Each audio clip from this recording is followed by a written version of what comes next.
What are the 5 most important things for anyone who's striving to be a masterful communicator to get what they want out of life? The first is authenticity. And presence is the highest form of authenticity. Okay, on that point, I'm going to play this video on the screen that went viral of Miley Cyrus and Naomi Campbell. Oh, I haven't seen this. That's painful to watch. Number 2. Reduce the amount of distraction. 3, stop over-explaining.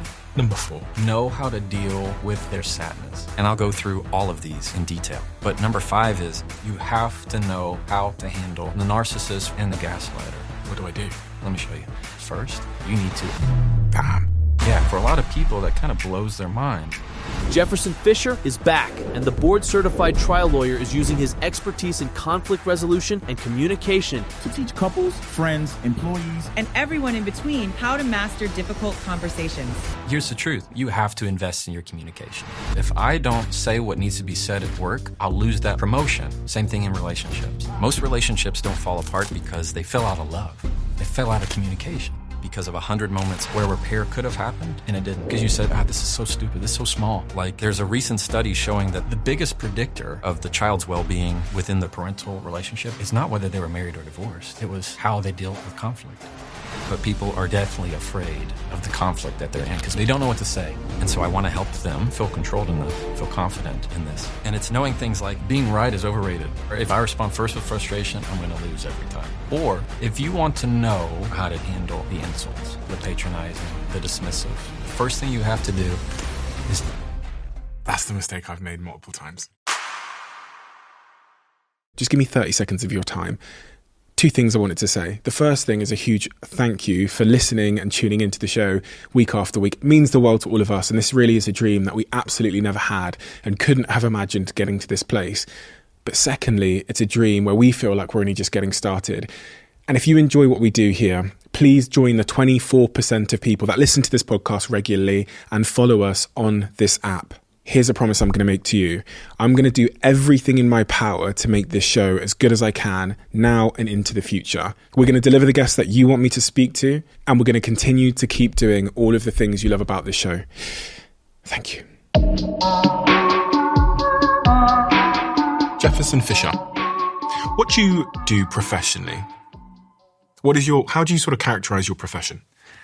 Well, I'm a trial attorney by trade. What does that mean? That means I help clients with legal needs. I'm board certified in personal injury. So when people get hurt, I have trials. So that means there are other attorneys that don't ever go to a courtroom.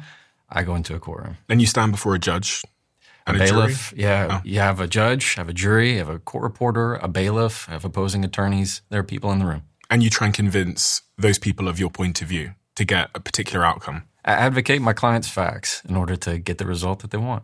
So why did you think it was important to write a book about conversation, talking, getting what you want from the conversations we have with people we care about?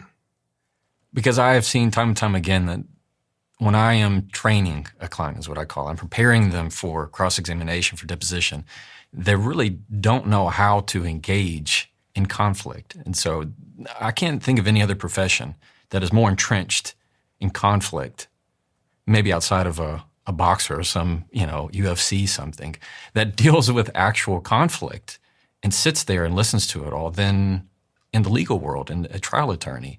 And so, yeah, it's my job to advocate based on my clients' facts to get them the result that they want. The reason why I wrote that book and how that book applies is I took a lot of the lessons that I teach every one of my clients and put them in that book because I'm sitting there preparing them for cross-examination and realizing, oh, wait, they are deathly afraid of the conflict that they're in. Because most of the time, it's the most emotional, stressful, overwhelmed they are ever in their life. They're in a place they've never been. They don't know what it's like. They've only seen it on TV. And so it's my job to kind of take their hand and say, this is how we're gonna do it. And how does that apply to the average person in their life? People think that the goal of any argument or any conversation is to win. And same for a trial. They say you want to win a trial. I've seen it so many times where I've gotten the result that they want and I realized they still have the problem. They still wanted the apology. It all would have been resolved. There'd be no case if somebody had just said, I'm sorry.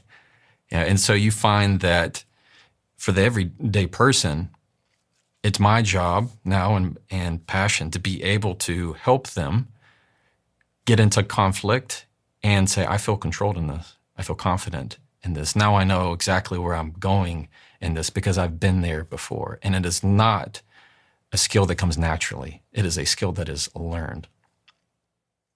And what do you think is the sort of variance and outcome? How would my life change if I became an absolute master in this? You know, if I started from zero in this regard, and then I became a master in dealing with conflict and dealing with difficult people and dealing with people that gaslight me and dealing with narcissists and all these kinds of things, why would my life be different? And in what domains? It's quite a lot. Yeah. First would be you would be equipped for, outside of necessary expertise, anywhere you wanted to be in life. People feel like communication is zero cost. It costs you something. If I'm not speaking up in that relationship, it costs my own sense of worth. If I don't say what needs to be said at work, well, I might have lost that promotion. Everything, the bill always comes due. If you can think of every time you didn't say the thing as like a receipt at a restaurant, every time it's a bill of what I am not putting into my life because I chose to either say something or not say something at the right time. And when you realize that if I can speak with confidence, well, that's me gaining a little bit more. If I can say things with control, that's me gaining just a little bit more. A second benefit of it is that you realize being right is overrated. If you tell me the sky is purple, knock yourself out, Stephen. It doesn't have to touch anything with me on who I am or any of my opinions. We're opinion-making machines. I feel that's all on social media. It's to be set up to give your opinion on things that most of the time will rarely ever touch you. And if you can have the peace of mind of knowing, I don't need to agree with you to understand you. If you have an opinion, I don't have to give one back. If you say something, I can choose not to say anything at all. And for a lot of people, that kind of blows their mind of, you mean I don't have to respond? No, you don't have to say anything. If somebody's talking really fast, you can talk really slow. They forget that you have full autonomy in it. And when you realize that it's you who's taking the wheel, you take the wheel of your life.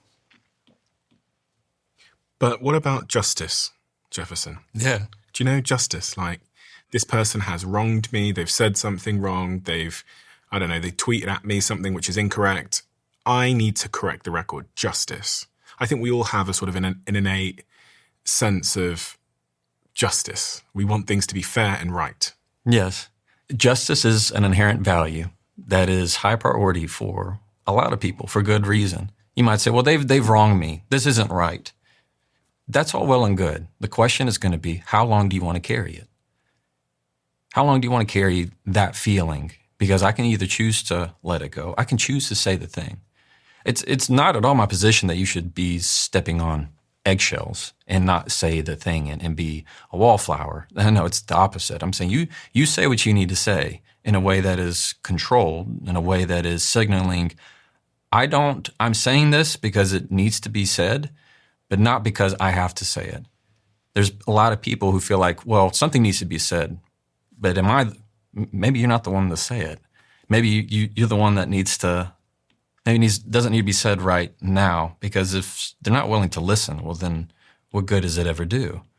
What I like to say is, for you to learn how to stand up for yourself, you first have to learn who's worth getting out of your chair for. I'm not going to be making big moves for something that is not at all worth my time. So yeah, justice is absolutely worth it. But when you go, I'm the one that has to be carrying this, a lot of the times people do things to you and it's nothing to them, but yet it's everything to you. And now you're walking around for 20 years with a comment that you could have said something way long ago and decided to drop it, but you chose to carry it. And now you're the only one that has the weight of that.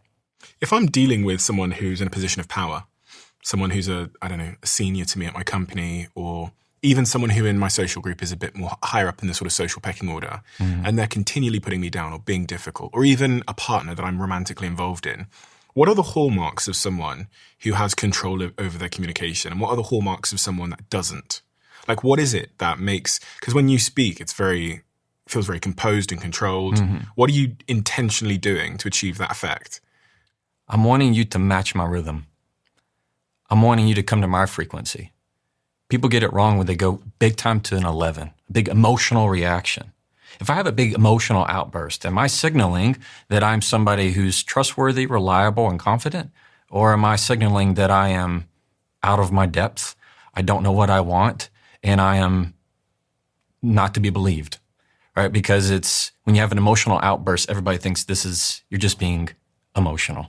And all of a sudden, you're not credited for the truth of what you're saying. So sometimes emotions can get in the way of what needs to be said because of how you're delivering it. So when I say, I'm going to talk to you in a way that's going to sound more controlled, I'm slowing down my words.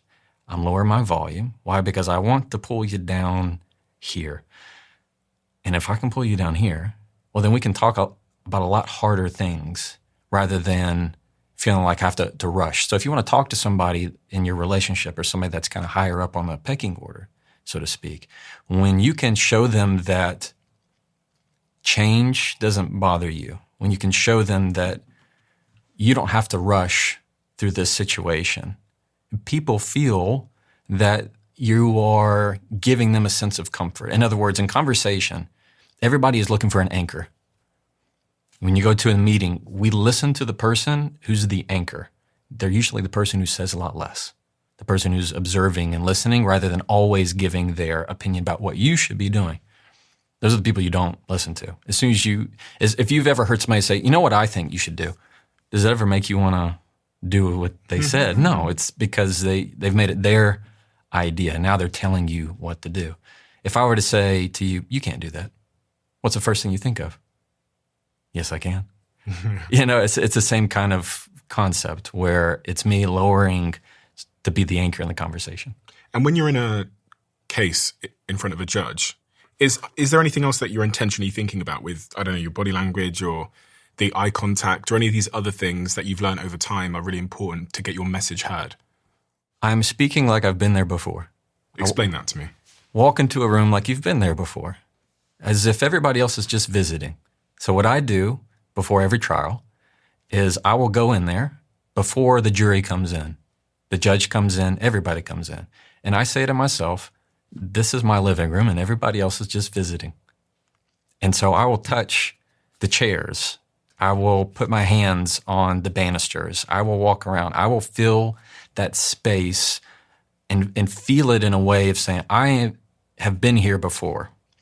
And when I can exude that kind of confidence to every juror that watches, all of a sudden it calms them down. They go, who can I rely on here? Who's more trustworthy? Who's more credible? Because that's what it is. When you're persuading, when you are advocating your case, it's who ultimately it comes down to who is more credible. And so when I can not get emotionally flustered, like I've seen it so many times where a judge rules against me, and I act as though that's exactly what I wanted. I'm acting as though, thank you, Judge. And the jury's never going to know really any different. But I've seen on other attorneys where the judge rules against them and they go, or they roll their eyes, or they act frustrated. And what does the juror think? Oh, they must not have wanted me to hear this information. Oh, this must have been bad for their case. So if you are always reacting to situations in which you have to be emotional with, in a sense that you're not paying attention to who's watching you. Okay, so on that point. Yeah. So when you say rules against you, you mean during the trial, there's something you request. Exactly. The judge might say no, and you say, thank you, Judge. Yeah. But you act as if you're not defeated. You act as though that's exactly what you expected. Right? It's the whole idea of that's not going to shake me. So a lot of the times you'll see in real court, not TV, the judge will say, counsel, can you approach? And both attorneys come up and they play some kind of noise cancellation to where only the attorneys can hear the judge. And the judge is making a decision at that time that we don't want to let the jury know. Why? Because it's information that might sway the case in some way and not be as objective. And you have to pay attention to how the attorneys are walking away after that meeting's done. If somebody looks defeated, it just signals, oh, this is information that they must not want, or they're objecting. I've seen so many cases where there's one attorney who objects to everything. It's my rule, if I really want to have one objection the whole trial, because to the jury, an objection is me keeping evidence out. So if you always object, always object, always object, you're just signaling there's information I don't want you to hear. But if I have the confidence of knowing there's really one objection I know that's going to be material to my case, that way they know I've been there before. This is not something that's going to be making or breaking my case. It's all of credibility. If they don't trust me, they're not going to trust my client or my client's case. I think also it illuminates to me how much of communication is non-verbal, because in that example, you're just talking about how they're watching your body language and how you've received something. Right. And if you were defensive, with all those objections, or if you were defeated in the judge's ruling, that would work against you, even though it's really nothing was said, like nothing significant was said. Yeah, it's a balance of knowing, am I going to choose to react because of personal ego if I didn't get my way? Or am I having the better mindset of I'm advocating on behalf of my client? Like I've been, let's say you're a witness and you're opposed to me and I'm asking you a question. And I think you said something that's contrary to the evidence that I have right here. Rather than me getting messed up saying, are you sure about that, Mr. Barlow? Let me go, I have this piece of paper here, and I get really worked up. Versus me you said something and I put my hand on the paper and I said, you sure? Like all of a sudden it's a moment of, it kind of piques their interest of like, what's happening? Oh, this attorney knows. This attorney is somebody who's confident and has this, what I call in the pocket presence. I'm not trying to be too forward. I'm not trying to be too back. I'm just in the pocket, like a jazz band. Like everybody's on beat. And so I'm not rushing. I'm not slowing down. I'm just right in the pocket. In the pocket. Is that what people call aura? Swagger, maybe some people call it. Yeah, aura. You could have it for anything in any context. I like to say in the pocket because it just reminds me of the right timing is my timing. And that is I'm going to match how I need to be of what's most authentic, what's most genuine to me. If you were to ask me to read something really fast, it wouldn't sound that great because that's not my personality. And so if I know that I am acting and speaking in accordance with the values that I hold, and I'm saying everybody here is just visiting. I've been here before. Y'all don't know where to go? Let me show you. And I have that kind of mentality. People will listen to you forever. They'll find that attractive, saying, how does this person know where they're going? Well, I can follow them. It's natural leadership to speak in a way that says, I know where I'm going. I've been here before. I think that's probably good advice for people who have important meetings or are going on dates. Yeah. To maybe get there ahead of time and familiarize yourself with the location. Yes. Just so you don't have the added anxiety of like stumbling through the physical environment, like right. looking for the thing or trying to find the toilet or exactly. I don't know, trying to figure out how to make the PowerPoint presentation airdrop onto the screen and all those kinds of things, which we've all seen before. Yeah. Anytime I go to speak, I spoke this past week in Santa Barbara. I went ahead of time before my speaking time to go. I want to see what the room looks like. I want to see how can I touch and say hi to the people that are working AV? How can I meet them? If you really want to be better as a professional speaker, talk to people in the crowd before you speak. Get to know people's names. It's going to naturally lower you. You get to know their names. Ask them why they're here. Say, I'm so thankful that you're here. I'm really looking forward to the message and getting to talk to you today. When you can go in and touch people, it's a different sense than if I'm going into a room totally cold because you don't really have the vibe. You don't really know how that is. So yeah, going into a restaurant ahead of time, that's great. Not bringing your phone, even better. Getting able to be a sense of knowing I've been here before. I want to welcome you to my space. When we talk about people that have aura, you must have met a lot of people in your career and your life generally that you felt had a sense of aura. Yes. What was it about them that gave them that aura? What is it? It's a frequency of peace for me. I think of people, and you think of people in your life who you have felt most comfortable with. The person you feel like, I can just be myself. I can finally let everything down. And for me, it was my grandparents' house. As soon as I walk in, it's a different feeling of time kind of stands still. They want to know about me. They want to know, how am I doing? It's that feeling. I could talk about people who seem like they have aura and they just have a glow about them. It's usually they're not trying to prove anything to anybody. They just naturally exude that kind of charisma because of the security of knowing who they are and what they can do. And I guess what's the opposite of that then? Sometimes it's easier to understand something by understanding the opposite. What would that look like? I would say that authentic people, authentic aura, as you said, doesn't come from people securing themselves to you. That's for insecure people. The people who are authentic know that I am good exactly where I'm at. Oh, you want to rush? I'm in really no rush. What happens today happens today. Is it really due today, or could it be done tomorrow if I had to?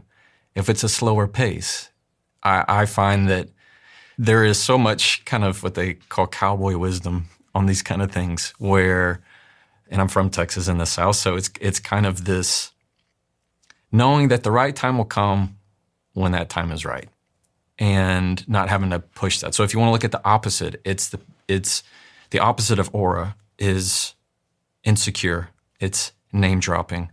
It's having to be friends immediately. It's having to prove to you how much money I have or what. It's everything else, being everything to everybody else except myself. Like people who have a sense of style, their own sense of style, naturally have an aura. Why? Because they don't care what in the world anybody else is wearing. This is what I like. My daughter, all right, she's 6. We tried setting out clothes. Forget it. She can come down in a leopard print tutu and her sunglasses and whatever she wants. And you know what? She thinks she is the flyest thing in the world. I mean, that's it. I never want to take that out of her. The people who have a sense of fashion, a sense of who I am, and they didn't have to look cool to anybody social standard, but it's, do they really care what anybody else thinks? Usually the people with aura do not. And sometimes when you come up against, I mean, we were talking before we started recording about, since this book's publication, what have been people saying to you and what are the chapters that have stood out the most to people? And you mentioned that it tends to be things around dealing with difficult conversations, yes, dealing with difficult people. Right. And one of the phrases that's been arguably overused a lot in society is this phrase, gaslighting. Yeah. And the definition of gaslighting that I managed to pull was, gaslighting is psychological manipulation where one person purposefully lies or manipulates the other to make them doubt their own reality, memory, or sanity. Mm-hmm. Do people talk to you about gaslighting a lot? Yes. Now that you've written this book? Yes. And what do you think gaslighting is? It's one of those things that's been used so often that we almost have to pause for a second just to define it again. Yes. Let me put it this way. The difference between gaslighting and lying. Lying is a surface level of, I could tell you, instead of having a silver cup, this is a red cup. Well, that would be a lie. Gaslighting is, I'm trying to alter your reality into mine. I'm trying to make you question how other people perceive you, including myself, how you perceive yourself. If anybody's ever questioned, am I crazy? Am I the crazy one? Is it me? Is it everybody? Most likely you're probably being gaslit. And here's the truth. I have been the gaslighter. Everybody has been the gaslighter, whether they intentionally know it or not, because it's all that feeling of preservation, of defensiveness, of I don't want people to know the truth of what's happening in my life, so I'm going to mislead. And gaslighting, the intent is to alter your reality, to make you question what is real and what is not. So I might do something wrong and then I might come home and know that I've done something wrong and intentionally try and sell my partner a version of reality that makes them fundamentally question what they know to try and spare me the critique or to control them? Yes, to protect yourself. It's self-preservation. Let's say you and your partner had come home from a dinner, all right, and you're just in a very critical mood, and maybe you're trying to distract from something else that's going on in your life, and you're being critical of a story that she shared at dinner, and you're like, why would you ever say that? And she goes, everything was fine. You're like, fine. No, it was not. Did you not see how they reacted? No. Listen, I know you don't want to hear this, but everybody feels that, you're a little bit much. And I'm the one that needs to tell you this. You see how you're all of a sudden starting to alter how she feels in that moment. And I've seen the other side of that. And it is not at all something that you can come back from without serious relationship work to be able to find a way to say, okay, how are we really walking in truth? Because you get so far away from radical honesty and conversation. So gaslighting is not something to be taken lightly, but I will say people often apply it to the wrong thing. They'll use it as a sense of saying, you're saying something I don't like, so you're gaslighting me. We're in an argument and you're pointing out something that hurt your feelings. Oh, that's gaslighting. And they use it as an excuse. It's almost a form of gaslighting. Exactly. That's exactly right. And in a weird way, it can reverse that way. But imagine me saying something hurtful to you and you go, that really hurt my feelings. I go, well, that's just my boundary. Let's just have a boundary about everything. Or you're just gaslighting me. I've never met somebody who talked about their ex without saying my narcissistic ex.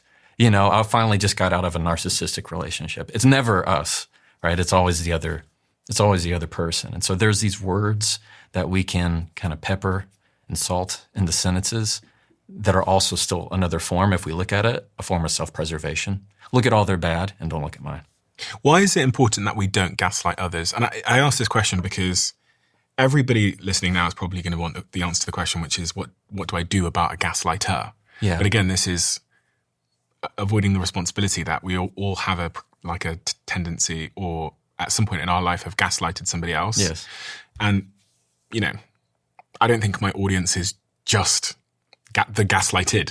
Yeah, exactly. Statistically, clearly, you're also all the gaslighters. Right. So why is it important that we don't gaslight other people? And is there a way for us to avoid, getting into a situation where our back's against the wall and we end up gaslighting someone?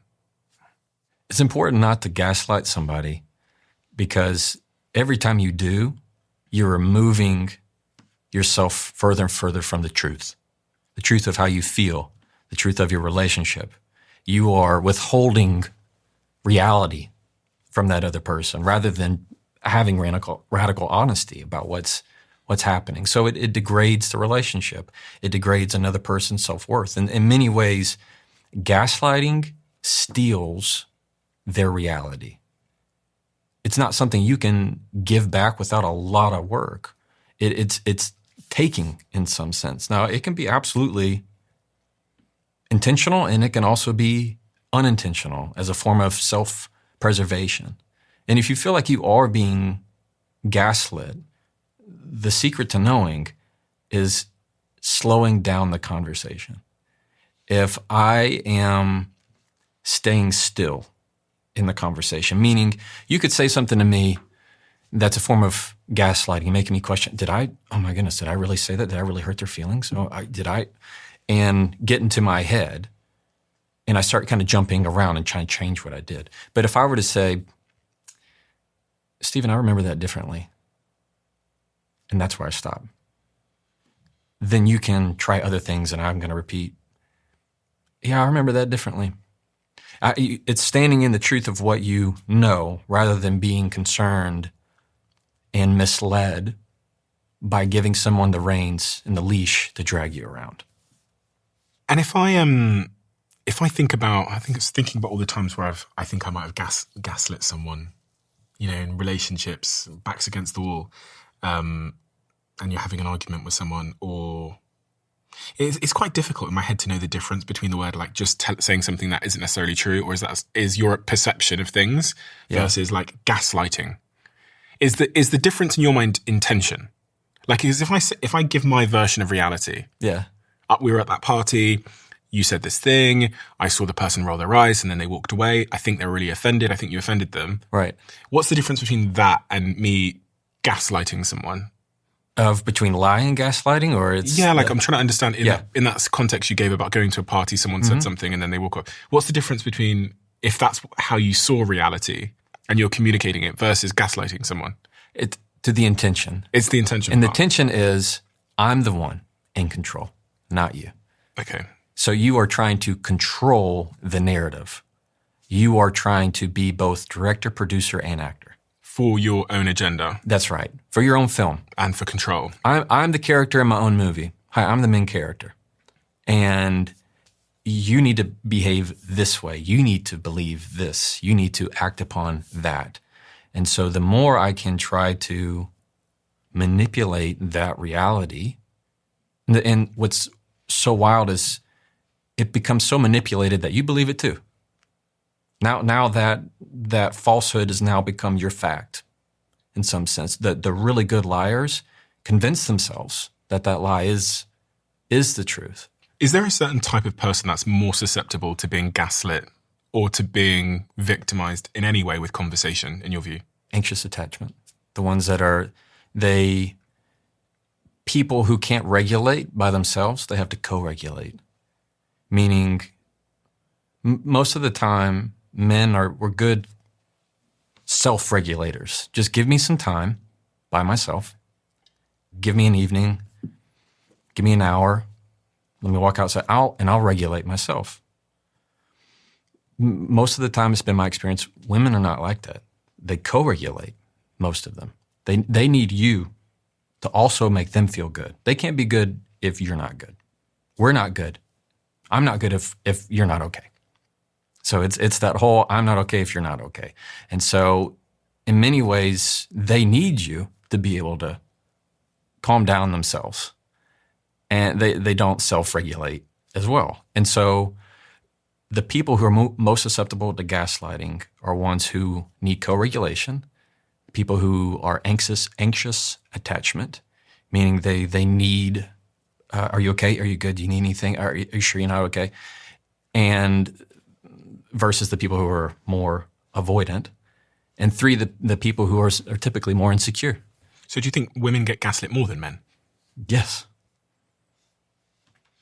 But women still gaslight women, right? Of course. But just men are more... When you're talking relationships, that's my personal opinion, is because from my feedback, from the people that have read my book and the people who give me feedback on my book, yeah, it's vast majority are women. I'm not saying that's some empirical study on it, but what I will say is women are just as capable of gaslighting,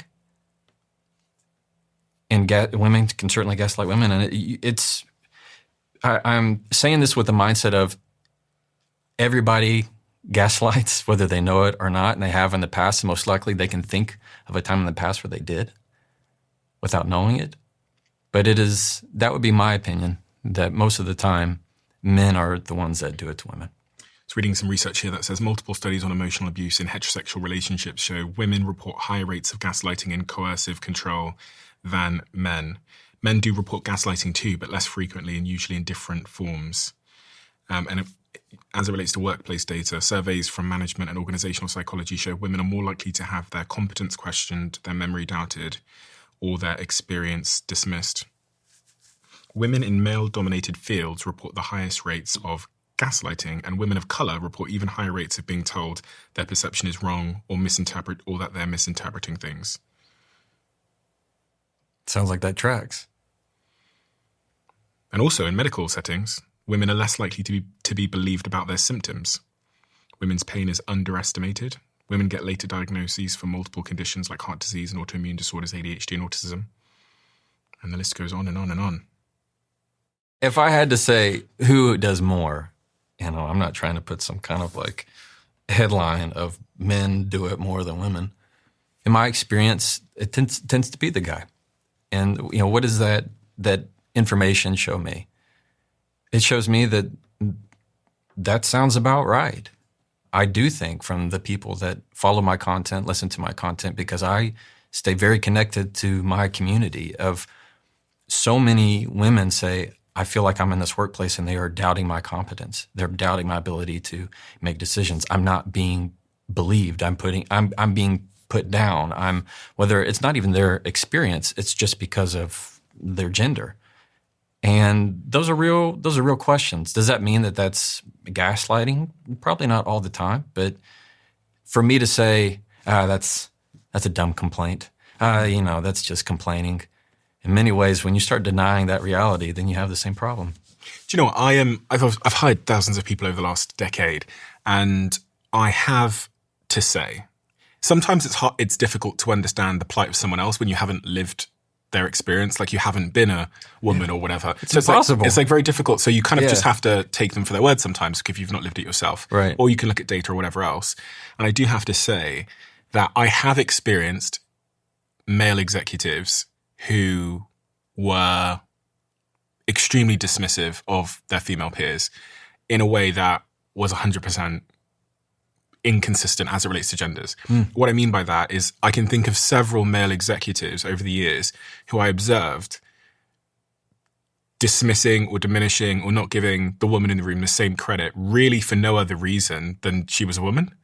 And so it's a very real thing. And it's not every man, I have to say this, but there is a certain particular type of person who, for some reason, in my experience, would see a woman in the workplace or in the high sort of upper echelons of the professional environment as being less than them just because of her gender.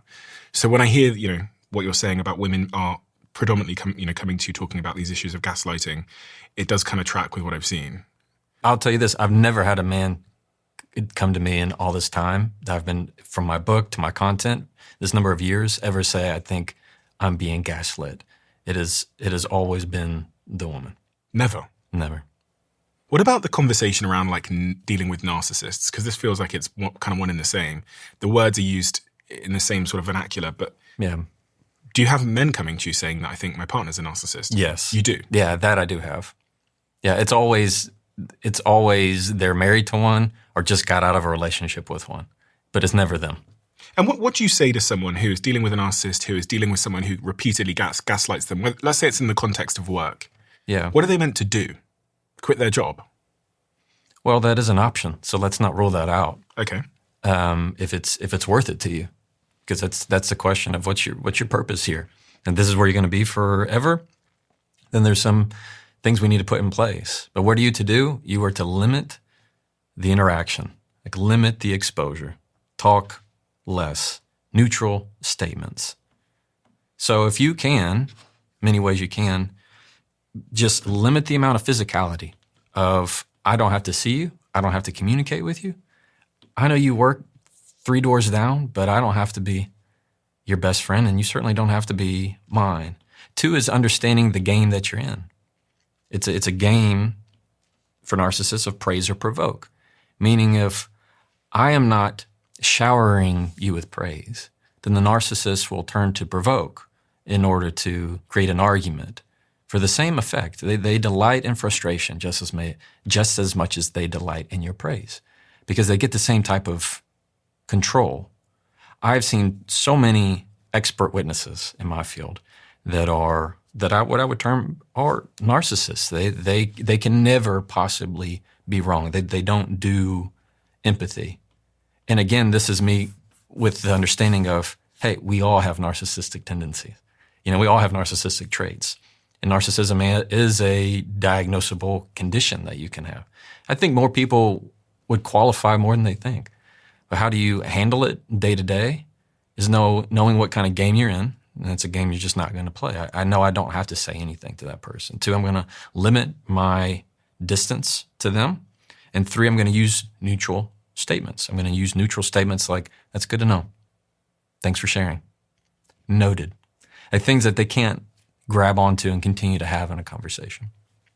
When you think of the hallmarks of a really, really one of these types of people, what are the characteristics that should be looking out for if I'm dealing with one such person who is going to try and manipulate me, is going to try and gaslight me? What do they do?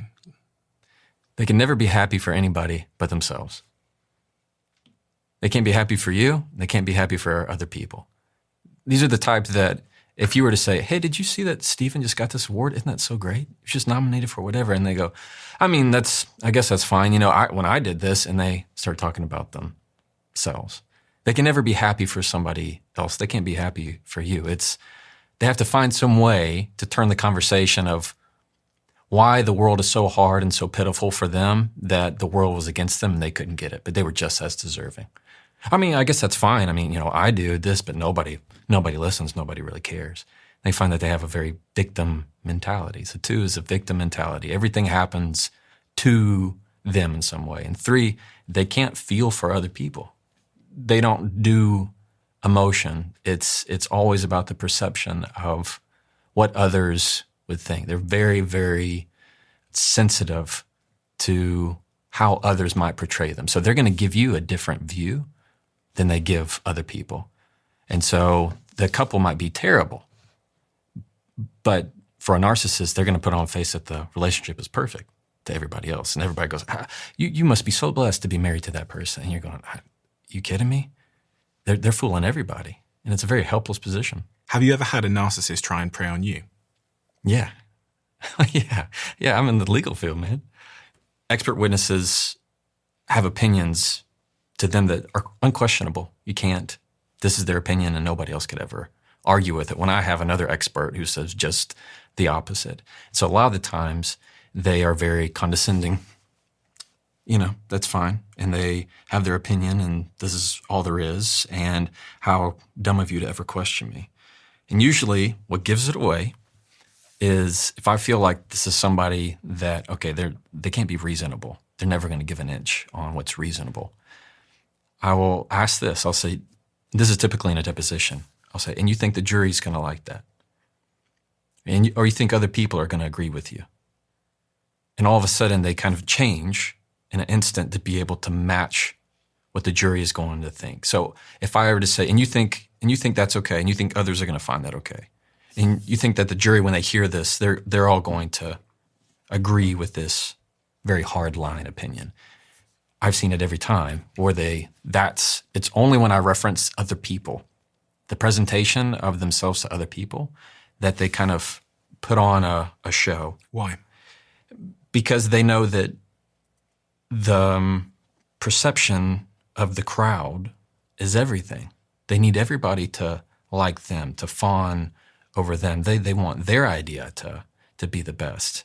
And so they will manipulate the situation to be the chameleon, to make sure that everybody loves them, at least in their mind. It's not a reasonable thought. So they will typically change their opinion to sound more palatable, even though they could have admitted to that 2 hours into the deposition. Do they tend to talk more or less than the average person in the room? Much more.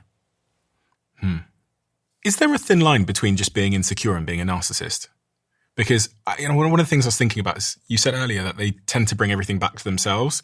And I was thinking about all the people that I know that if we were having a conversation about your book doing really, really well, the first response to that would be their mention of their own book. Like they would immediately bring it straight back to something about them. And I was wondering, some of those people I just have in the category of just being a little bit insecure. And that they just, they're in a search for validation.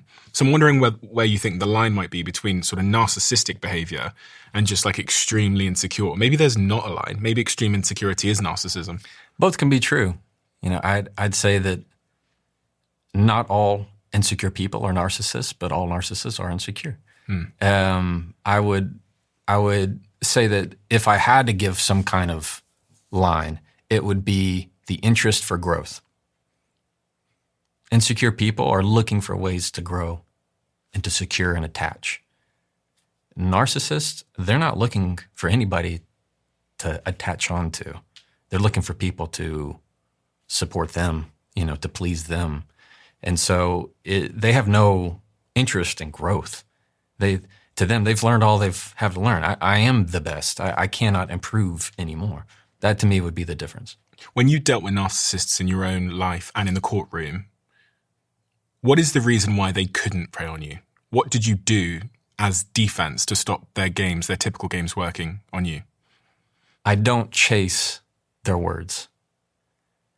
Often one of the biggest things I see wrong in conversation is a narcissist will same for a gaslighter. They'll dig a hole, all right? And then they expect you to fill it. Meaning they're going to say something to frustrate you. And you go, no, that's not what happened. Don't you remember? And you start chasing it. And then they just dig another hole. And then you keep going, and you keep going. And you're exhausted because all you've been doing is trying to plug holes. You're not having a real conversation. And when I can give it a very clear definition, a very clear signal of noted, I'm just going to stay right there. I'm going to put down the shovel and stay right there with them. And maybe I'll say something as neutral as, got it. I don't have to chase it. I don't have to say anything. And to me, the people that have those narcissistic traits, once they realize that they can have no game with you, that you're not going to play, they find somebody else. They find somebody else. If you've ever had somebody come to you and they're the more emotionally toxic type of person, they always have some kind of problem. They come with you and they have this problem. You go, I can't right at this moment. I will. And 10 minutes later, what's happened? They don't have that issue. They've already gone to talk to somebody else. I was watching Dame Dash on The Breakfast Club. I don't know if you've seen it, but it's really Another Breakfast Club. But it's Dame Dash is on there because he filed for bankruptcy, and Charlemagne is sat there, and Charlemagne is. I've actually interviewed both of them, both Dame and Charlemagne is very relaxed, and every once in a while just tells Dame Dash that he thinks he's broke, and then Dame Dash is like very like hot-headed and like trying to prove all the reasons why he's not broke, and like really like gassing himself. And it's an interesting video to watch. I think it's the more recent one that came out within the last year, because it does show, in my view, how to deal with someone who has a significant ego. Yeah, which is Charlemagne just never changes state. Like no matter what the volume is, no matter how much emotion, no matter when he starts calling him some quite personal insults, Charlemagne's demeanor, his tone, his posture, doesn't change. Unbothered. And you can see it's super triggering that you just can't get to this guy. Like it looks like Dame is like really annoyed that he tries to say more offensive things. He goes, you're this, you're that, the other. And it's funny because I was watching it this morning, and for me, it kind of tracks with a lot of the stuff you're saying about like just not going with them. Yeah. Just not following them, because they want you to go somewhere. And there's a certain conflict they want to get in with you. Yeah. And if you just kind of refuse and just stay anchored to whatever your point of view is, it's funny to watch. They want to push you. Yeah. Yeah. My dad, I can remember growing up, I'd be in the passenger seat, he's driving. And you ever had it where you're in the passenger seat and somebody's just rearing the bumper right on them? Mm-hmm. And I'd be looking in the side mirror, and I'm like, I kind of start stressing out for him. Mm-hmm. Dad, somebody's really riding the bumper, right behind him. And I mean, just like clockwork, what he would do, we have shoulders on the roads there in Texas. And rather than trying to speed up or get mad, he would just kind of pull over to the shoulder. And he would say this every time. He'd say, go on with your bad self. Every time he'd go on with your bad self in the rearview mirror. Like, that's how unbothered he was by that. I feel like so many people get road rage, and so many people talk out loud to the cars while they're driving. And it just never got him worked up. And realizing my value and my worth of knowing who I am is not at all determined by where you feel I should go. It goes back to that idea of, if you want to tell me the sky is purple, knock yourself out. I don't have to be right, and you don't have the ability to push me. I can move, and you have your own.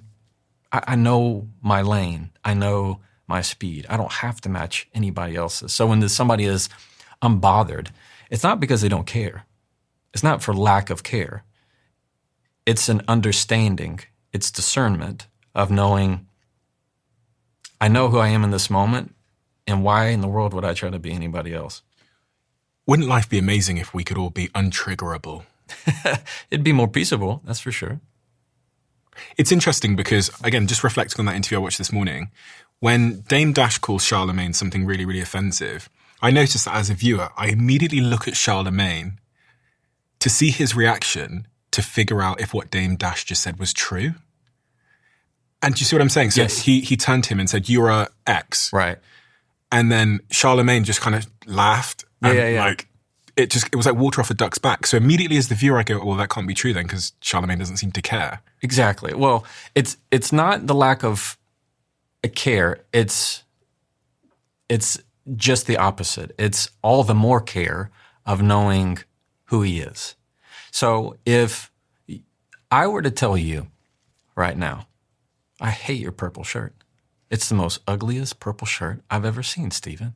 Like, your shirt is so ugly in that purple. Does it affect you whatsoever? No, because I'm not wearing a purple shirt for anyone listening on Apple or Spotify. That's right. That's a good point. Right. But you see how you already know the characteristics of you. You already know what you're wearing. And it's not just your clothes. I'm wearing my confidence. I'm wearing everything that your parents, your loved ones have instilled and put on you. I'm wearing the armor of my faith. I have all these other things that I'm wearing. And if you want to say my shirt's purple, that doesn't affect me at all, because that's not who I am. And so often people get mixed up of arguing about, no, I don't have a purple shirt on. When, why would you ever argue with that? It's that quote by Abraham Lincoln that I love. If never argue with a fool, because an onlooker can never know the difference. Right? And so it's knowing, no, I know exactly who I am and what I'm wearing. And this sort of speaks to the fact that your reaction determines how onlookers will interpret everything that's happening. Like, you know. Oh, the worst thing you could do to somebody who insults you is laugh. I mean, what does it do? It infuriates them, right? But when, same thing with a bully. A bully says something to you that they know is meant to hurt you. And if I were to turn around and say, did you say that to embarrass me? I mean, what are they going to do? They could say yes, they could say no. But either way, you're realizing I'm not going to get any reaction. What you're showing them is, for you to do this, it's just not going to be fun for you. It's going to be zero fun whatsoever for you. And so they'll find that with somebody else. It's always your reaction that's going to determine how the conversation goes forward. There's a lot of people listening right now that are a long way away from there. Very easily triggered. Yeah. Seeking justice, you know, whatever it might be. For those people, is it like a muscle they have to build, or what is the journey to getting to this level of sort of mastery? It's a discipline. It is in the same way that people invest in so many other things in our life. We invest in our health. We invest in self-help books. We invest in the podcasts that we listen to. It is the same. You have to invest in your communication. We don't get taught in school. We don't, I went to law school. People think I learned this in law school. No. Law school teaches you how to read the law. It doesn't teach you how to read people. You had to me, if you are somebody that is in a position of expertise and to share something, it either came at great personal cost or you're making it up. Like it is something that you have learned, right? It's true. And so, I mean, whether it's through skill, knowledge, training, you want to know I know these things because I've lived it. I have been on the bad side, I've been on the good side, and it's never something that's just going to come to you. We are emotional creatures and we're hormonal creatures. Mm-hmm. So how do you think about our emotions, our hormones, our health, our physical, cognitive state as it relates to like walking into the courtroom and being ready? Like how much of it, because if I've had 0 hours sleep and I'm, I don't know, hungry and whatever else, and I've had an argument and I'm stressed about something, it's going to be significantly harder to show up and be a great communicator and win the argument against somebody. Right. So do you think about these things? All the time. I mean, the emotions are right there connected to the words. And how do you prepare to be ready for battle? It's an emotional awareness of how I'm feeling and also how the other person is. Because if I just respond, if I respond to their emotional reaction, I'll miss it every time. Same thing in relationships. If I respond to the reaction, I'll lose that moment to actually speak to the need. So even in the courtroom for me, if I know that I'm a little sleepy, I know I'm a little hungry, I'm a little grumpy, you know what? I can either try and pretend that I'm not, or I might get up in front of the jury and say, good morning, everybody. I have to admit to you, I'm a little grumpy. I didn't eat all that much this morning. Anybody else grumpy? And then everybody starts to kind of nod. And now, hey, we all kind of relate, not to my words, but now to the feeling. And now you trust me more. I trust you more because I'm being more authentic. And do you think people should do that in their own interpersonal relationships, which is just call out their state? Absolutely. Because perfection is not relatable. Struggle is. Emotions are. If I were to come to you and you say, how are you? And I go, good, everything's good, when it is not. Am I being authentic or am I being fake? But if I were to say, let me tell you, I've had a morning and it's tested me in a way I was not expecting and my mind is just not here. Does that make you trust me more or trust me less? Trust you more. Every time. Mm-hmm. So when you can share your struggles with people, I'm not talking about your deep, most inner desire struggles. I'm saying, let me put it this way. Sierra and I check in with each other every morning. It's my wife. And it's only about 10 minutes after she drops the kids off. And we kind of run through how we're doing. And the number one thing she asks me or tells me, goes, you told me a lot about what you're doing. You haven't told me about how you're feeling. And that's the truth of the default, I think, of a lot of men and a lot of people. I'm going to tell you what's going on, what's on my agenda, what I'm doing. I haven't told you a lot about how I'm feeling. And we store all that stuff up because it's still there. But if I can share with you what is my struggle, what's happening, not just the good, but more importantly, the bad, I mean, it's always going to bring that authenticity into the play. Women and men are very different in many ways.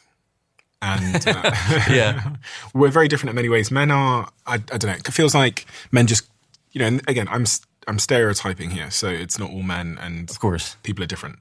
But just speaking generally, the stereotype is that men are typically a bit more emotionally composed, or shall I say flat, and women have more emotional fluctuations. One could look at hormone changes throughout the month and talk about why that might be, et cetera, et cetera. I've had many scientists here talk to me about hormone fluctuations and how that impacts how someone feels. But what this means in our romantic relationships is sometimes we meet each other on very different wavelengths. Yeah. So in my relationship, my partner's probably seen me cry once right in 7 years, maybe twice, but probably once. I've probably seen her cry 500 times, maybe more. Yeah. So it almost feels like, I'm just going to be completely honest because I just think it's helpful. So you can fuck me up online if you want to, but it sometimes feels like we're a different species. Mm.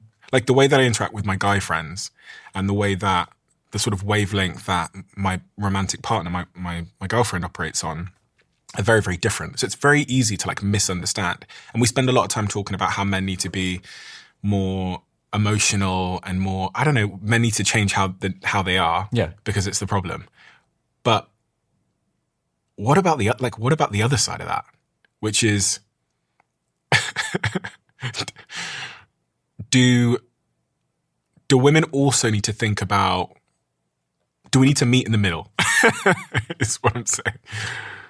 There's certainly a space to meet in the middle. Like, who's right in that? I don't know. Is there a person that's right in this configuration? Am I meant to be way more emotional and be, or is she meant to be way more composed? Because I think that's often how both sides feel.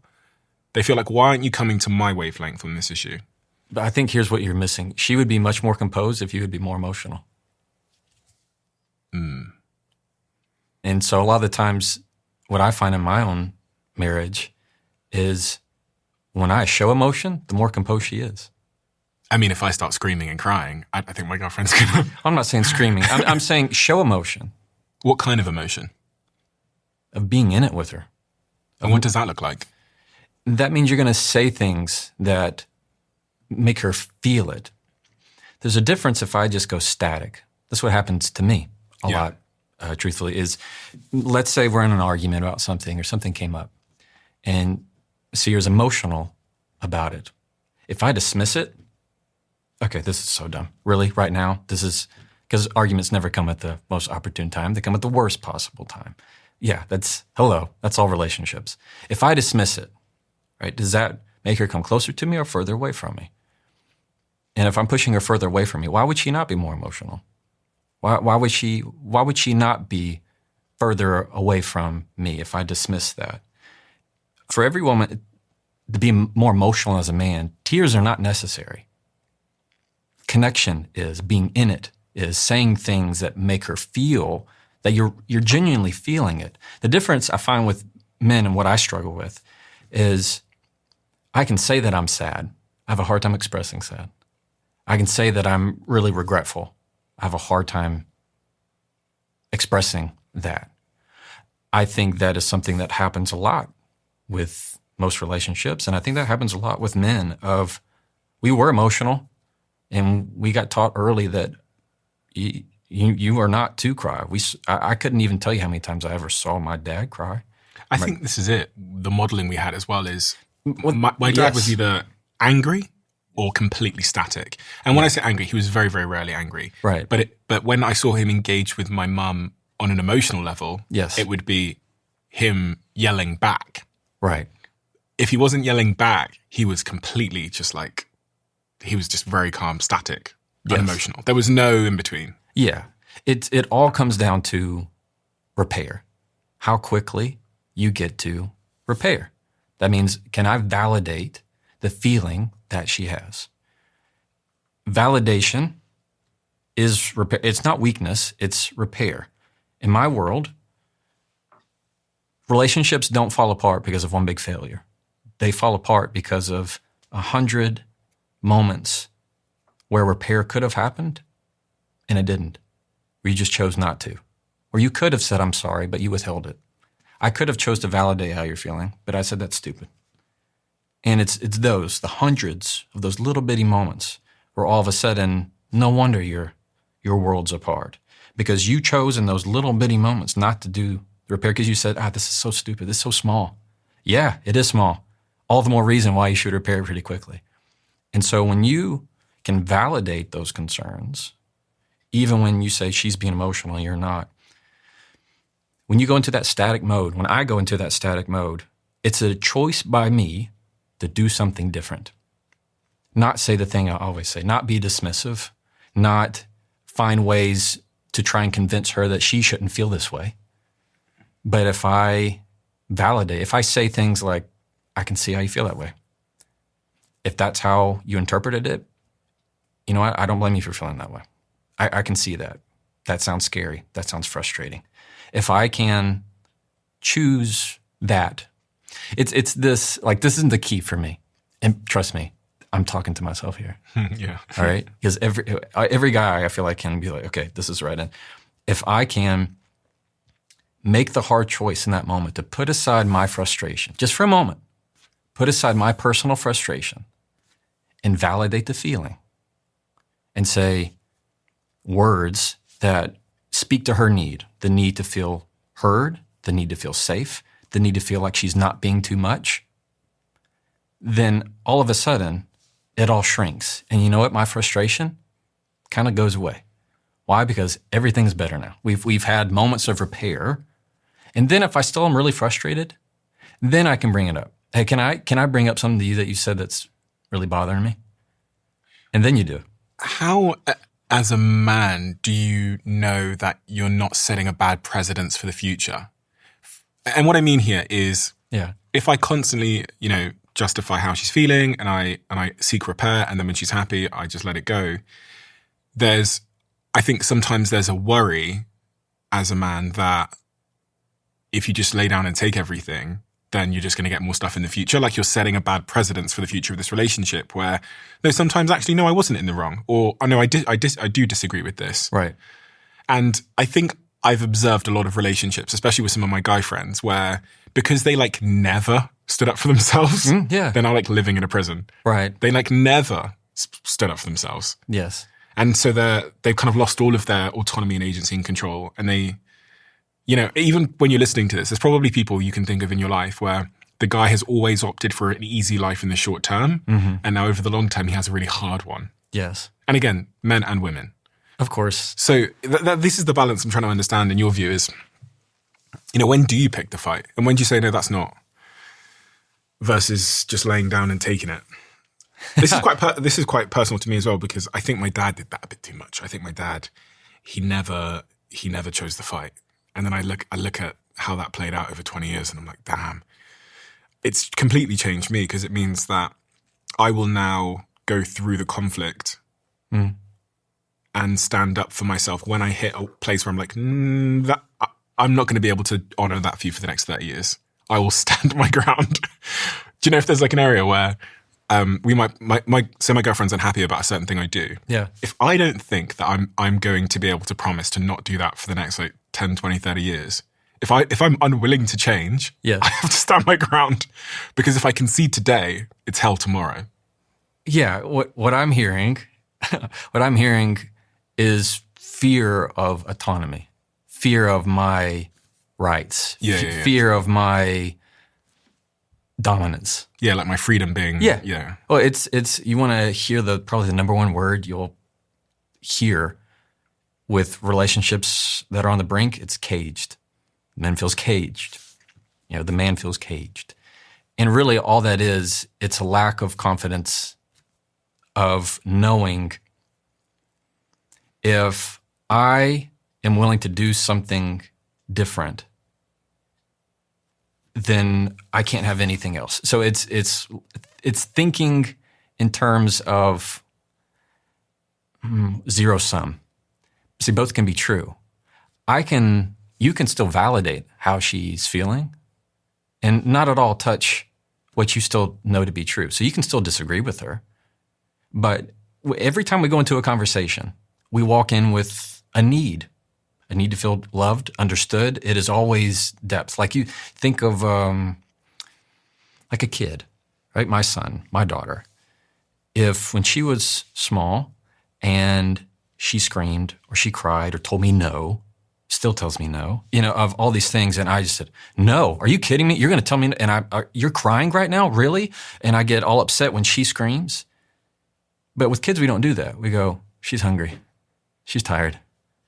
She's scared. Mm-hmm. And we just forget that we're all just big kids.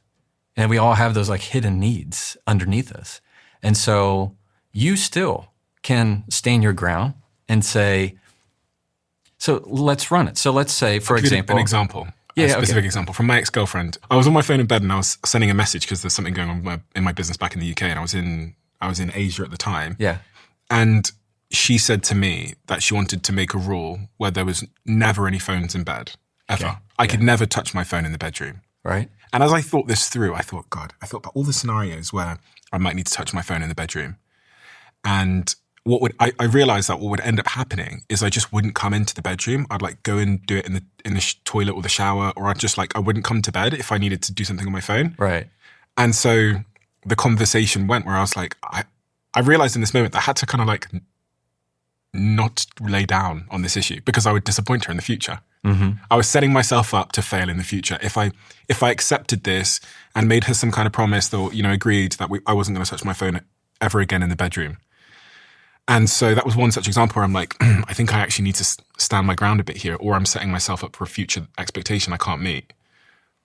So in that moment, what did you think her need was? Her need was connection. And she was interpreting me being on the phone in that space as a disconnection in some way. And could it possibly be perceived as that? 100%.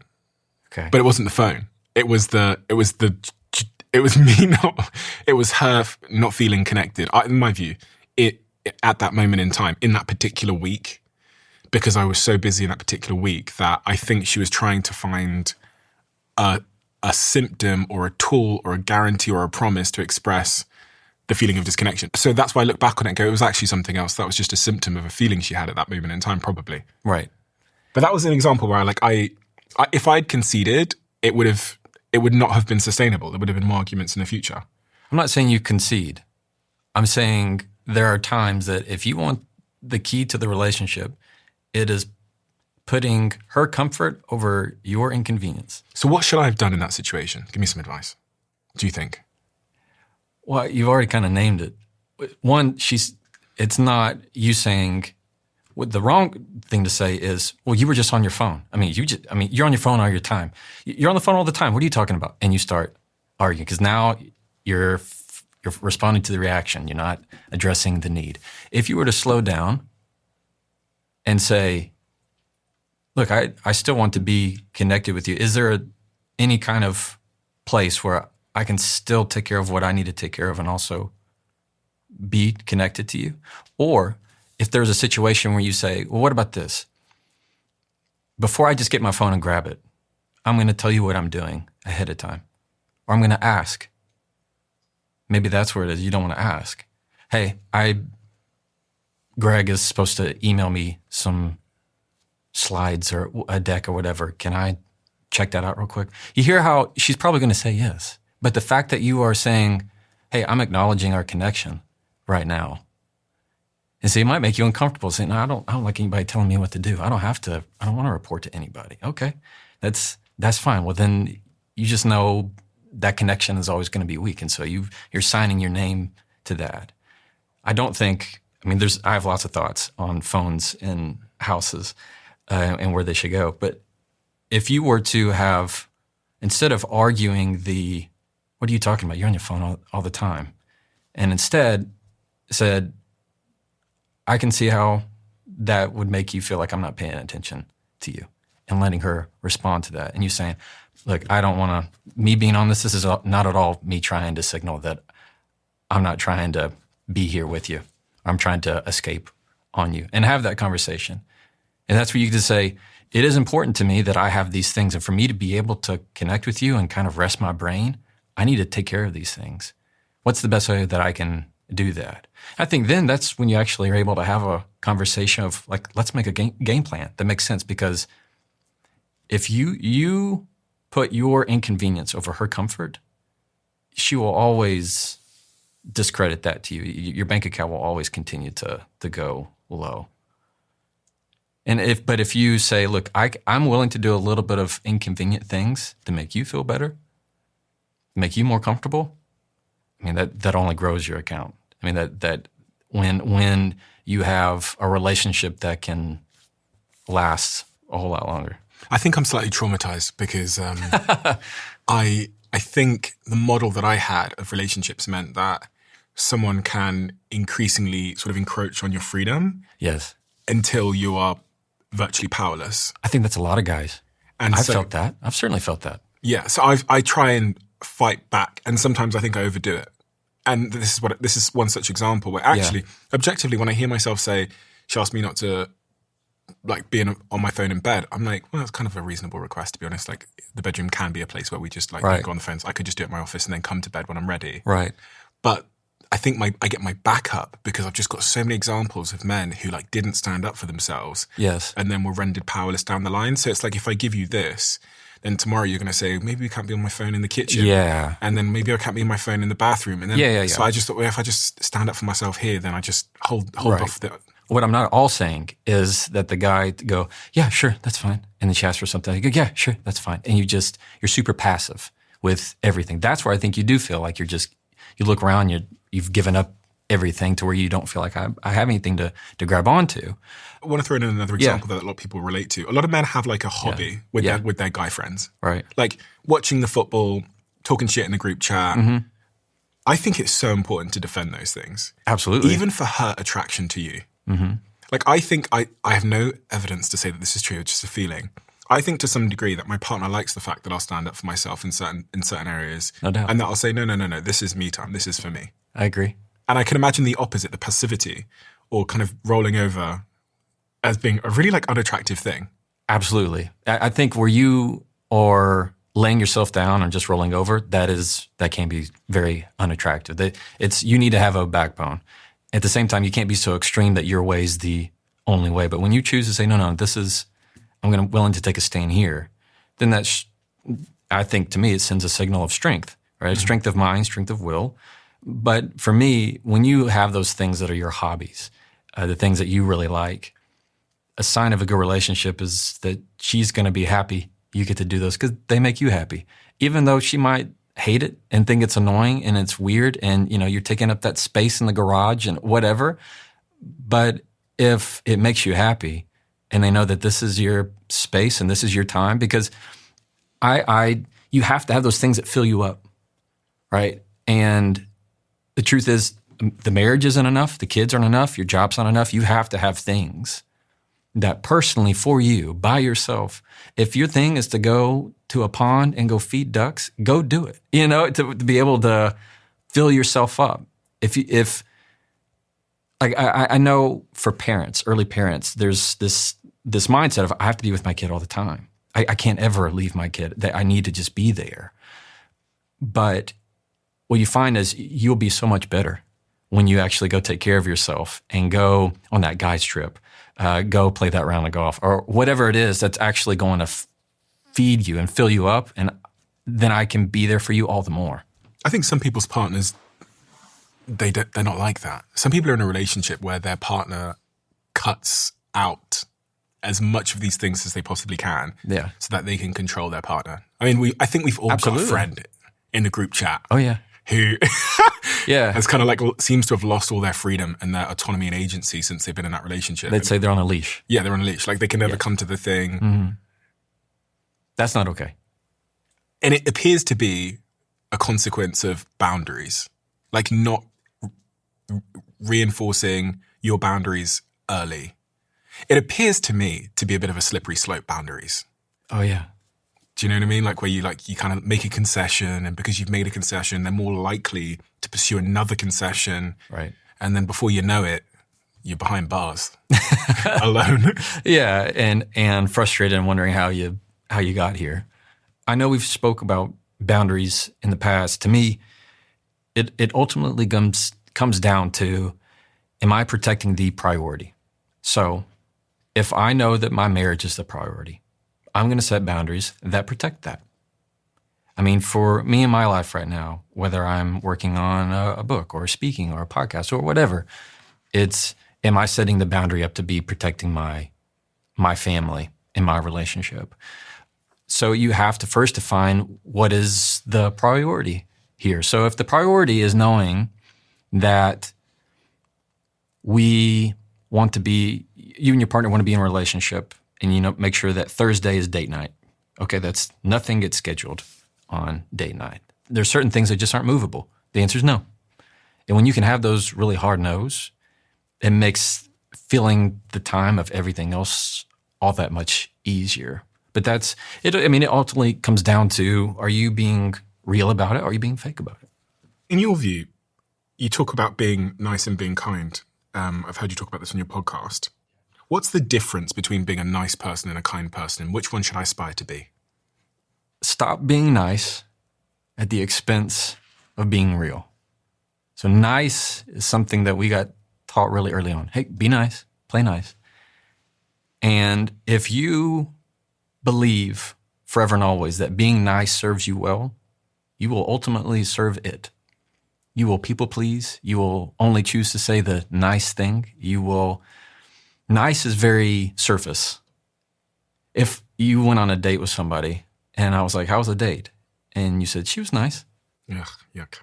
Yeah. Does that mean that was good? No, of course. But you're wanting to say the nice thing. And so it becomes very much about pleasantries of what's something that is politically correct or whatever it is. Kind is very deep. It's related to the word kin. It's connection. So where nice is concerned about surface, kind is worried about connection. So nice people say, oh, I can't tell them the truth. That wouldn't be nice. That wouldn't be nice. I can't say that.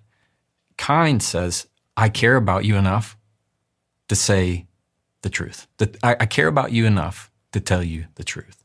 So when you have the chance, don't choose nice at the expense of being real. Choose the kind thing. Like if you and I were in a conversation and I was like, oh, I could just go, yeah, man, that sounds great, with the decision you're going to make, because I don't want to upset you. That wouldn't be nice. Versus me saying, Stephen, I have to tell you, man, this doesn't feel right to me. Which one's the kind thing of telling you the actual truth? It's being authentic to it. So a lot of people, they look back and they're just people pleasing. That's all they've been, because they've always chosen what's nice, not what's kind. You must get a lot of messages from a lot of people pleasers. All the time. And what is it they want from you? They're wanting to know how to stop pleasing other people and to start pleasing themselves. Like how to, I always say that there's not a problem with people pleasing as long as you're one of them. It's okay to do things that other people ask you to do and you want to serve other people. I'm not saying it as a servitude way of I can never have any of my own voice. It's where you constantly are put yourself in inconvenient places for the sake of other people, hoping that they will see your true value. So they conflate the pleasure of others with the value of themselves. And so, meaning, I mean nothing to myself if you're not happy with me. I mean nothing to myself if I can't please you. You want this? Oh, okay, I'll go get it. Oh, you need this? Let me do this. Oh, I already thought about this. You love this. And they've forgotten their own sense. And so I've met people that have, a lot of it's also early childhood, right? They learned that to save the marriage between mom and dad, they need to be everything to everybody. They have to give up. They've missed childhood in order to please everybody else. And so it becomes a pattern of safety. It's a survival skill of knowing for me to survive in this, for me to have worth, well, I can't do it unless everybody else is happy with me. Are there any case studies that come to mind of people that have read your work and have made real transformations that have shocked you or made you happy or proven to you the profundity of being able to take control of conversation? We took a survey poll within my membership, and it was already, I think it was like 93% of people with, even in the first 3 chapters of my book, it had already significantly impacted them in their job, their family, and exactly what they were reading the book for. Because everybody picks it up for the conversation they have in their mind. People don't watch my content to know how to handle the last conversation. They watch to know how to handle the next one.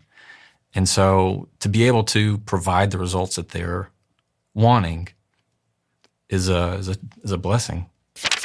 I've just finished writing my 3rd book. I haven't firmed up the title yet, but I have started mocking up some different designs, and I've been doing this with Adobe Express, which is one of our sponsors. What I love about Adobe Express is that it makes it so easy for me to obsess over the tiniest details, the typography, the font, the color, the text placement, the stuff that might sound petty to most people, but actually compounds to create something that stands out, something that's one better than the rest. And designing my cover art has reminded me of how many creative things I've learned over the year, but it's also reminded me that there are so many creative minds around me that are also sitting on their own secrets. So I've created the One Better Guide in Adobe Express to bring those tips to you. And in it, you'll find principles from the very, very best in their industry turned into quick and easy practices for you to apply. So you can train yourself to create exactly like the best performing teams in the world do. Just head over to adobe.ly/onebetter to download Adobe Express now. And make sure you visit the Learn tab to discover how you can become one better than the rest. Is there a particular moment of conflict which stays with you the most when you think about a difficult conversation in your life? Yeah, there was one that I talk about in my book that was probably the most gut-wrenching at that time, was me leaving the law firm where I was at and having to talk to my dad about leaving that firm. But let's say that's in the book. What's fresh for me now, you want to talk about that? I mean, what's fresh for me now is conversations that I've had with my wife, with Sierra, and I'm having a hard time reaching. And she's having a hard time reaching for me, where I kind of just go static, where I do feel sad, I do feel remorse, or I'm trying to, and I have a hard time expressing it. So the best thing I can do in that mind is I use my words to be able to say, I feel regret for what's happened or what I've done. And I may not be showing it right now, but this is not something I'm proud of. To be at least able to show in my words how I'm feeling. So let's say, for example, it's about anything related to, it could be any argument really with a husband and a wife or a spouse or partner or whatever it is. But we had one not too long ago where we knew we were going to be traveling for a bit, And sometimes if it's just the two of us, what's going to happen? You're going to have some spats about probably the dumbest things you could probably have a fight about, but that's what happens. And I said to her, I was like, well, that, if we do this and do that, we're not probably going to argue about it. It's going to be fine. And she said to me, she said, well, either way, it's good. Meaning, if you don't argue about something, great. But if we do argue about it, that's good too. To be able to see it as a chance to understand each other a little bit more, to know each other a little bit more. And it's not without being radically honest with the person you want to be with. And that's hard for a lot of people. I had a friend of mine say to me the other day that the thing that annoys him most about his wife is just like how long she takes to get ready. And he really offloaded it to me in a way where I'm like, this is a problem for him. Yeah. She just takes so long to get ready. And she's like, which means they're always late to things. A lot of guys can relate to this, including myself. But the way he said it to me was surprising. And I remember thinking, should he just go and have this conversation with her? Or is this like an illegitimate concern to raise? And I think there's sometimes with, because you were talking about your experience with Sierra and her saying like, either way, it's a good thing. Are all arguments warranted? Like, is that argument, you take too long to get ready and it's pissing me off? Is that a valid thing to raise with your partner? In therapy, they say if it's hysterical, it's historical. Meaning, if it's really that big of a deal, then there's probably something deeper going on. If it's really affecting you that much, it's like those people who say, well, he's always pushing my buttons. I ask, well, why is there a button? It's if it's always getting you worked up, there's probably something deeper that you're not noticing. It's probably related to something that happened when he was a kid, or something that maybe it's, here, let me give a good example. In our marriage, I'm the spender, she's the saver. Okay. She can turn a penny into a dime, right? You can pinch a penny into a dime. And she got really frustrated with me of like, why do you always need the nicest thing? All right. And that's typically if she has an option of several things, even if I don't know the price tags, I typically end up going with the one that's most expensive. And that infuriates her, right? Because she wouldn't do that. She's going to wait for it to go on sale. She could have something she really wants, and she's just going to track it forever in her mind until it goes on sale. And that gives her satisfaction. Me, I'll just go buy it. And I'm not saying I'm crazy whatsoever. I'm not like some crazy spender. But this is an issue that has always bothered her and bothered me. And what we had come to find out, we had actually used this with my AI actually, but what we had come to learn is that the reason why it affected me so much, of like, why do you always choose the nice thing, is related to when I was a kid. As the oldest, I didn't get much of the nice thing. My stuff was typically hand-me-down from a friend or something else, or I didn't get the nice thing. And at some point along the way, you equate that to your sense of worth. And so when I first had the ability to pay for anything for myself, I bought the on-brand cornflakes. I bought the on-brand medication, because to me that was equal to how I wanted others to perceive me. And so when she realized that, it's not just me wanting to splurge or have some kind of, you just think you have to buy the best. It was like, no, it's a reflection of when you buy me something nice, I feel like you equate that to how much value I hold. I'm not worth buying something nice for. And so it was related a lot to my stuff. And we got to talk the same about her stuff of why she doesn't want to buy the thing. So it's like that, having these super conversations with your friend of why does it bother her when she takes forever to get dressed? Well, most likely it's related to something in his past that's bothered him that he's not seeing yet. Or the conversation worth having? Yeah, I think it's absolutely worth having. If it's bothering you that much, yeah. If it's hysterical, it's historical. I think that's a really good point, which is we're all just dealing with other people's inner child. Like we're all dealing with, it's just like me as a child facing you as a child. I know we look like adults now. I have no grey hair, but yes, it's really still us just playing out the stories and narratives from our childhood oftentimes. You're exactly right. They say in therapy the worst thing about parents is that they had parents. You know, I mean, it's so easy for me just to look at my mom and me forget that she had parents, you know, that what they did to her, rather than me just looking at what my parents have done to me. You know, and that's the definition of the generational cycle. And it's choosing to do something different with who you are and who you want to be and how you want to raise the next generation. But it's all survival skills.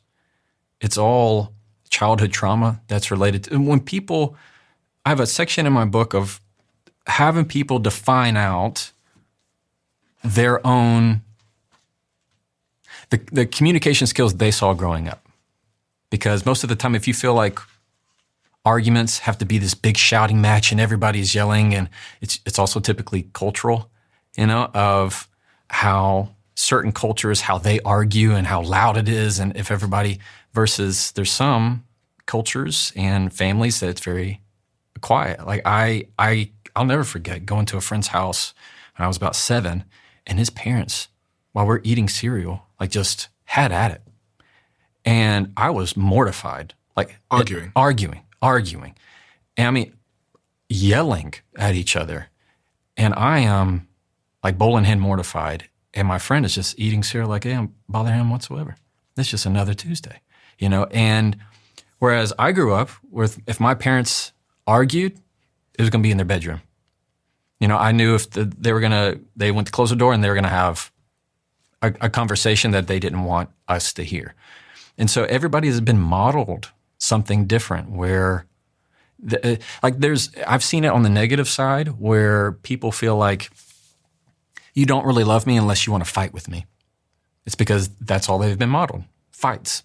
They have to say the most hurtful thing. They need to be in tears. They need to be saying horrible things to each other for them to feel any kind of love. And I've also seen it where people are wallflower. They don't want to say anything. They want to be really hesitant because bad things happened when they spoke out at home. They realized that telling the truth wasn't good for them. They learned that lies protected them. It's interesting when you have one parent that conducted themselves in a certain way and the other parent was the opposite. Yeah. What then happens to you? Like which communication style you then adopt? Which parent takes more of an interest in you is where it typically goes. The one you're most of the time with. And see, I know people who their parents are kind of absent, but they spend a lot of time with their grandmother. And so I know a guy who, he sounds just like his Southern grandmother from Kentucky, you know, because that's who he spent most of his time with. And so it's who takes the most interest in you. It's where the parents, what I find so interesting in communication, we talk, everything is learned from how we were raised, is at one point in time, there was a utility to what you were doing. There was a utility to lying. It protected you. It protected maybe your mom. It protected maybe your dad. There's utility to it. There's a utility to manipulating, to be able to say things weren't this way in order to keep the family together. So there was a utility to the very skill that you still have, and eventually it catches up with you. What is it about our communication, do you think, that makes us accidentally disliked by other people? It sounds fake. It sounds fake. And how does it sound fake? Give me some color. If you want to know the secret, if somebody's being fake with you, there's really 3 things that you got to know.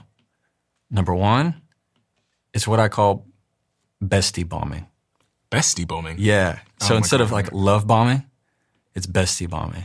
I have people who come to me all the time I feel like somebody's being fake with them. And what they're doing is it's, oh my gosh, we're literally the same person. Oh, I think we're best friends. And we just met. Like we're just standing next to each other at the same party. And they're like, oh, we've got to go.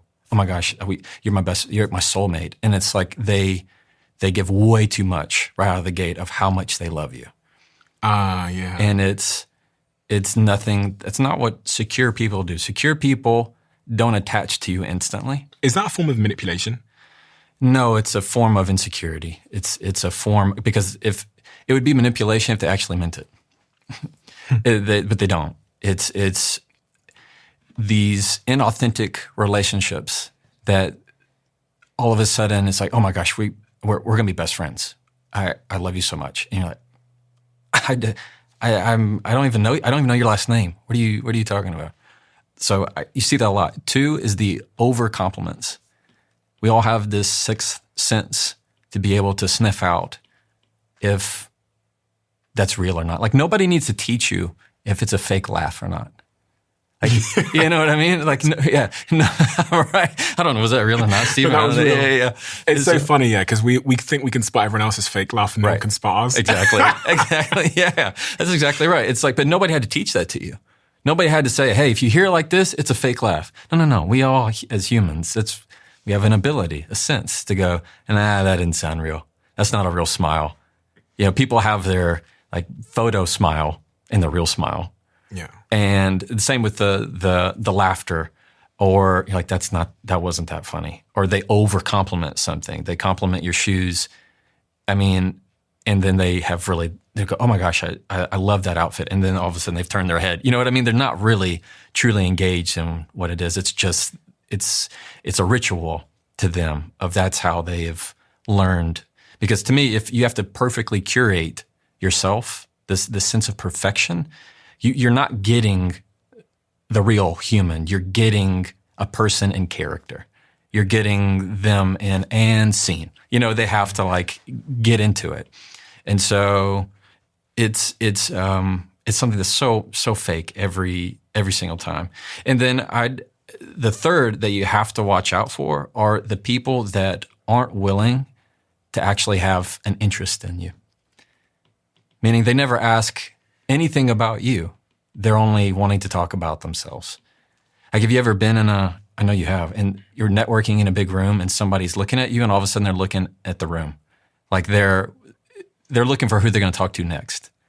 And you've lost them. And so it's like, why we're both just kind of here saying things. We're going to slow down our words so it's not as awkward. And you say things like, yeah, that's crazy. Yeah. And like, while you're both looking for somebody else to talk to. But that's what happens. You realize you come out of focus and they're looking for the next person. A really surprising point of feedback or a compliment someone gave me once, and it's surprising because I never considered it to be something that people were noticing, is when I do like meet and greets, and you're meeting, say, 100 people before or after a talk or whatever, and they're coming up one at a time, I will get DMs in the preceding days of people telling me that they liked the way that they watched me pay attention to someone else. Do you get this? All the time. Yeah. They're watching. They're watching how interested you are in the person that's talking to you. And I didn't, obviously it's not something I'd thought about before until I probably had about 20 messages over the last year or two from people saying, and do you know what I noticed, Stephen? How much you were paying attention to the person that spoke to you. Right. Not to them. Exactly. They were in the line waiting. But it's and I just thought that's so interesting that we judge other people by how they interact with other people while we're watching as well. Right. And that being interested is seen as, makes you likable, I guess. Presence is the highest form of authenticity. Like, I can talk to you, but am I here with you? Do I have my eyes with you? Am I interested in you? Am I easily distracted? Am I have my phone? Am I really paying attention, or am I making sure that you are the most important thing that's happening in this moment, even if it's a glimmer, and even if it's for 30, 20 seconds, and you're doing a meet and greet and you're saying hi, or you're signing their book? Do you ask them their name? Do you use their name? Do you look at them with intent of true, genuine, thank you for being here? None of this would happen if not for you. People are watching the whole time, and they know. I mean, it's such a, it's like what you know it when you feel it kind of thing. Yeah. And to me, it's presence. Am I truly here with you? Okay, because even at the house, you can say, well, I'm home all the time, but are you just looking on your phone? Are you just sitting on the couch? Are you always reading? That's not presence. I'm going to play this video on the screen for anyone that's watching the video. Okay. But it immediately made me think of this clip that went viral of Miley Cyrus and Naomi Campbell. Oh, I haven't seen this.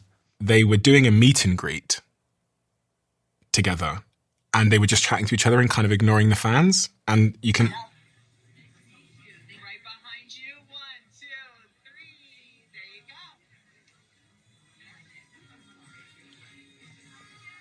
And I just remember thinking, this is like the antithesis of what we've just said.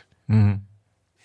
It's painful to watch. I know it's painful for the people. I mean, it's several layers of where, one, it's an area of really little forgiveness. You know, if you think of somebody of her caliber, so to say, of like her celebrity, right? Seen thousands, millions. It's happened, and is there really room for just having a conversation with somebody? Like if you're her, what would be the justification, right? If you could just pause and say, what is it? Maybe you say, well, there isn't any. Okay, that's fine. But let's say, one, when it comes to presence, there's really not any room for forgiveness. It's either you're present with them or you're not, because this kind of thing can last forever.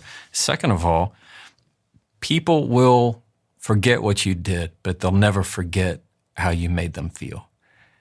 And people will remember you, Stephen, they will tell their kids and their grandkids of the time that they met you and how nice you were, how present you were, and how you were genuinely interested in them. And that makes all the difference. If you have one slip up, that's when I say it's not very forgivable. When you have one slip up, it's showing applied to all. Because if you can do it to them, you can do it to me. The slip up will also travel much further. Faster too. Yeah, faster.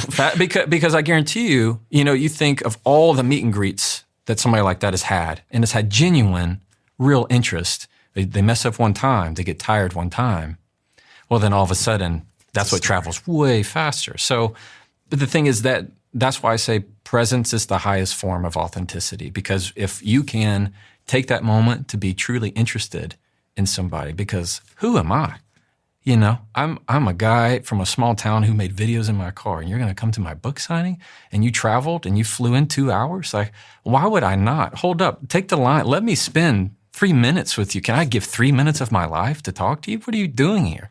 And so when you have that humility, and there's several people, I know you know many names, of they forgot how they got what they got. Oh, yeah. I have a really interesting example of this recently, where we appointed a new chairman to our company. Mm-hmm. He's called Nicky. And incredible guy. He's been Procter & Gamble doing product for, 12 years, then went to Boston Consulting Group and was one of the senior figures at Boston Consulting Group for 25 years. And, he's in the home stretch of his career. Mm. And he joined our company, and he is, he's achieved so much. He's worked with the biggest, the best in the world globally. Right. So he's got the right, one would say, I like that to word. be a certain way. That's what someone might say. But I'm over here in Los Angeles. He joins the company as chairman.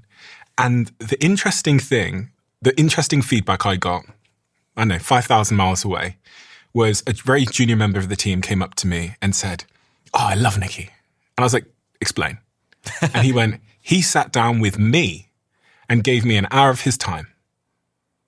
That was the reason he loved him." That was it. That was it. It was presence. And what I later found out was that Nicky went into the company, and there is hundreds of people, and he sat down with every single one of them, regardless of whether you're an intern or whether you're the CEO. And it's always stayed with me how much that has mattered, how much that has shaped his perception. He's brilliant and everything, but disproportionately shaped his perception just by giving someone the most valuable thing, which is just their time. Yes. And maybe it's a story of how to be a good partner. Maybe it's a story of how to be in the public eye. Right. Maybe it's also a story of how to be a great colleague or team member or leader. Yeah. Or just a great human. Yeah. I think there is, when you're always in the habit of giving then feels a lot like receiving. So when I'm giving my time, it also feels like I'm receiving that time back. When I can continually have that spirit, and you have that knowledge of humility. They say, what does humility mean? It means you realize that you are just as weird and terrible as everybody else. When you realize I'm the chief worst person there is. I'm not better than a single person that is in line to do something or attend something or sit in an audience. I'm no better. I've just been through a lot, still been through a lot, and so I know a lot. And when you have that mindset of, I want to meet and touch every single person. If I were to come in here and only talk to you, but not talk to your team, what do you think that's going to do? When you can go somewhere and not just talk to who's the most popular, but also talk to who's the least. Like you will always get way more, and for yourself and for the other person, when you can lower yourself to say, hey, we're just humans in a room. How's it going? It's interesting that we're figuring people out by how we observe them vicariously. We were talking about it in the context of like a meet and greet a second ago. Yeah. What you said there tracks perfectly with that, which is when you walked in the room, you didn't just speak to me, you also asked Berta, who's recording the podcast today, what her name was. And then you said to Berta, you said, thank you for doing this. Right. Now, isn't it funny that I remember? Yeah. Isn't it funny that was like 2.5 hours ago? And I remember because it was really memorable to me that you did that, because not everybody does that. Yeah. Not everybody will, notice that Berta's in the room with us and she's running all these cameras and she's putting it together. But for some reason, just before we started recording, you made a point of asking her what her name was and then thanking her for doing this today. Yeah. Most people don't do that. Not funny? And as you walk away from today, I'm not going to remember like that you walked in and said something nice about me or whatever. Right. The most shocking thing, and therefore the most memorable, because it is the most unusual, because it is typically the most overlooked, is you acknowledging the other people. Yeah. And I've noticed this as a paradox that I almost need to put words to. But I remember in something I wrote a long time ago saying how useless absurdity will define you more than useful practicality. And what I mean by that is the example I was giving was in the context of my old gym where they have this massive climbing wall in the entrance. And I came home to my girlfriend and said, there's this incredible gym. It's massive. They even have a 100-foot climbing wall in the entrance. What I'm doing is I'm pointing at the most absurd thing to give you a shortcut that tells you everything about that gym. Now, if I point at the most absurd thing, the gym is big. Oh, I got chills. Yeah. Do you know what I mean? So good, yes. If I say there's a 100-foot climbing wall, there's lots of running machines. Right. So if I when I leave here and go, he was so nice, he even spoke to Berta and thanked her for doing the podcast, I'm using that as a shortcut because it's the most standout absurd thing to tell other people everything about you. Yes. I love that. And this is why we should value the seemingly petty and seemingly small and seemingly inconsequential, because other people don't.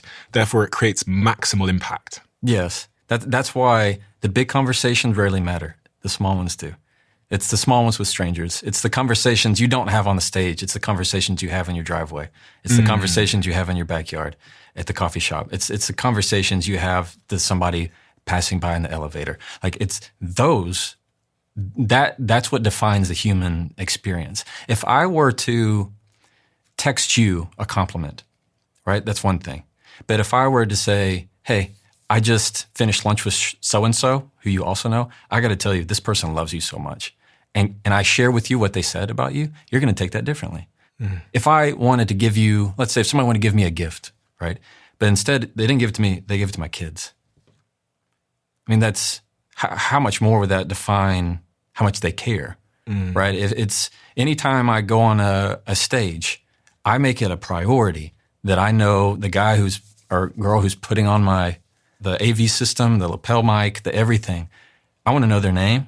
I want to know how many times they've done this today, how they're doing, because it's so easy just to turn and keep talking to who's important and act like they're just doing it. Like it's when you can truly talk to the people that's just a regular person and forget that you don't have to just stick to the somebodies. You don't have to look always for the somebodies. I used to say that again, this comes from employing a lot of people, that we all have invisible PR and it shows up in the moments that matters the most, but it's built in the moments that seem to matter the least. Yeah. And the example I always think of is working in the New York office many years ago and getting a message from my team member just saying, oh, Jenny's so nice. Tim tripped over and Jenny immediately got up from her desk and ran across to the first aid kit and sorted him out. She's so nice. And I'd hear that 3,000 miles away. And then a year later, I'd be sat with Jenny during her promotion conversation. Yeah. And that one thing she did, that small thing she did, was often the time where I'd go, do you know what, this person is a certain type of person and we should double down on them. And then I've got the opposite as well. I've got a little thing someone did to someone who was not necessarily their line manager or significant. Yeah. And it, you know, and even things that happened to me years ago when I walked up to someone famous. I've told this story before. It's so crazy. I told this story on the podcast, like episode 3, and no one listened. And then, like 3-4 years later, the podcast got bigger and people started listening to, people go back to the old episodes. Mm-hmm.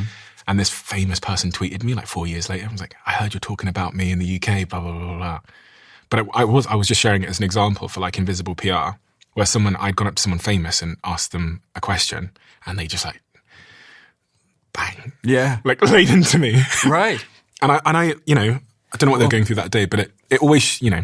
But that brings it around like full circle, because like we just said, you can have those little moments where it's the rock wall, right? Where little moments of connection, of presence, of real authenticity, of them being with you that you'll remember forever. And I bet, if I had to guess, there's a moment in Stephen at the playground growing up that or a teacher, somebody in your life said something that was nice and you've remembered forever. Oh, yeah. But I would also venture to bet. Yes, before you even said I thought of the moment. That playground Stephen, where somebody said something hurtful, or rude, or said something about how you look or your appearance, maybe not even recess, but sometime in your life. Oh yeah, and it was just something. Maybe it was about, for a lot of people, it's like their weight or their appearance or their looks, and they've carried that around with them forever. And that, like, without knowing it, that person gave you an insecurity for the rest of your life. And so it's so wild to me how the positive is remembered, the negative is remembered much longer and travels a lot farther. And I mean, it's when I ask that to a group that I'm talking to, their hands are always way more raised for the negative, for the one thing, that the power of your words lasts way longer than you'd ever think. The ripple effect will affect people you've never met. I mean, you think of the people who you've touched and the people you've never met, but yet they have a perception of you based 3 persons down, right? And how I talk to my kids will affect how they talk to their kids and their kids. Children I'll never meet. And when you realize that how I talk to the person behind the cashier affects how he or she talks to their kids when they go home, based on what I said will determine whether they come home and say, I had a really bad day. I had a really hard day. And it's because of what I said, because I was rude or I was impatient because they didn't get it to me fast enough. And all of a sudden, without knowing, just as much as the positive lasts, so does the negative. It's now what I chose to say is responsible for how they're treating their own kids. And that's how we are as humans, right? Like the reason why we survived is because we're good at gossip. That too. We're good at passing on stories. So, you know, I could tell people before they met you if you were a risk.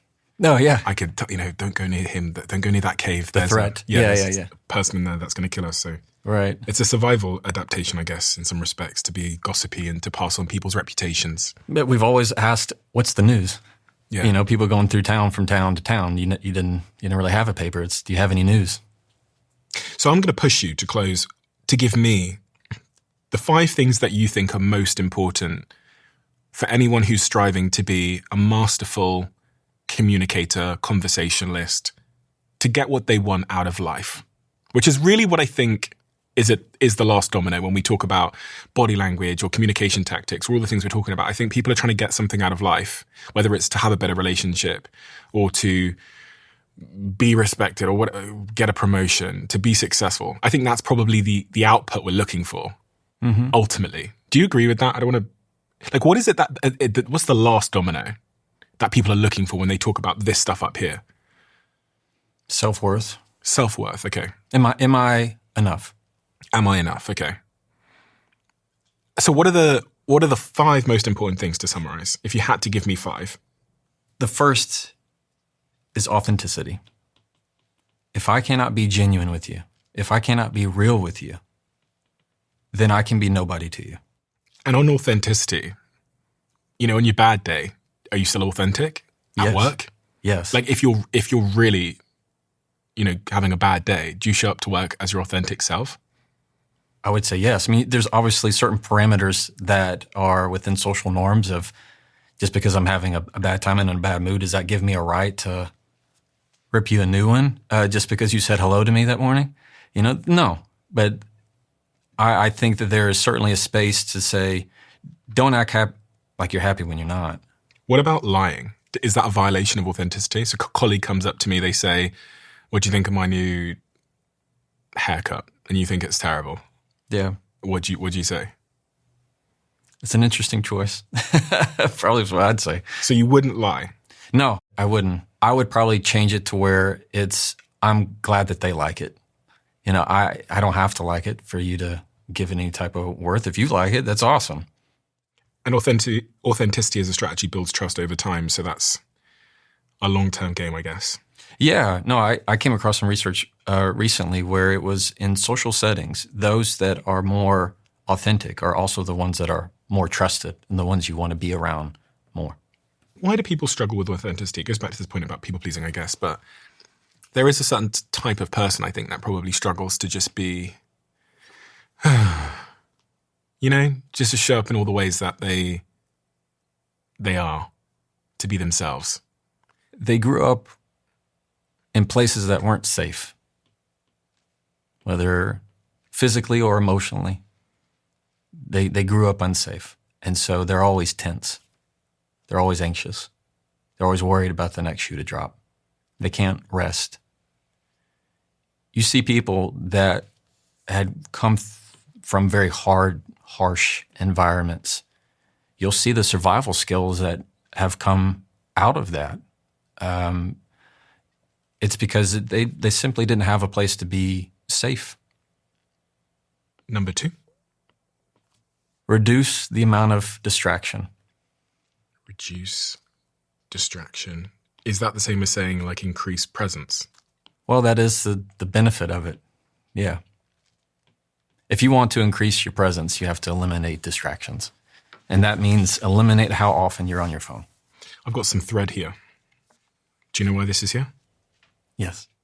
Well, you explain. Well, so just a piece of very pretty red string. And this string is going to represent the connection between the two of us. So Okay. Give you the end of it.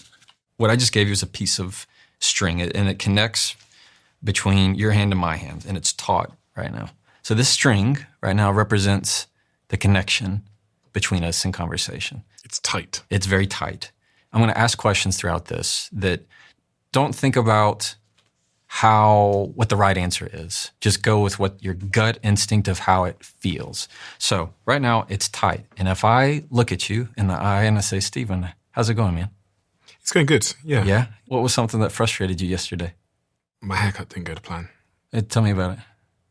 It's not good. I don't like it. Do you find that some of the biggest struggles you had yesterday was mostly with business or personal, or tell me something with business?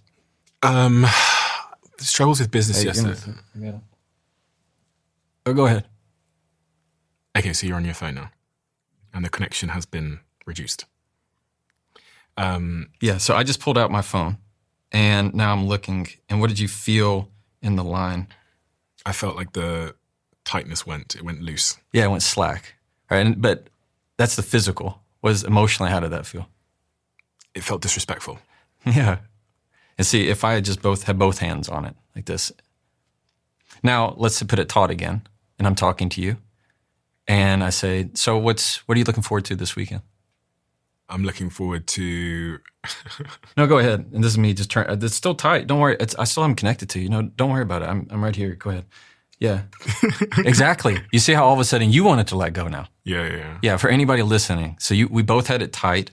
I look at my phone while still holding it tight, where I'm saying, no, I'm listening. Go right ahead. And all of a sudden, you are the one that let go of the line. Yeah. Now, isn't that something? Because all of a sudden, you gave up on the conversation. You didn't want to be in it anymore. What do you typically do if somebody's at dinner with you and they pull out their phone? I mean, you look away, or you could speak to someone else, or you pull out your phone. Yeah. Exactly. It's like they've given you permission to now pick up their phone.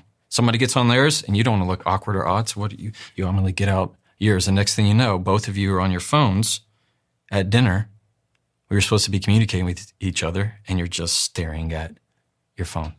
Do you think, I sometimes think this with me being an interviewer, having this iPad in front of me. I'm like, should I get rid of the iPad? Maybe I should. Because I write things down while someone's speaking to me. And I do worry sometimes that if I'm like looking at a particular point or fact or whatever, that I'm...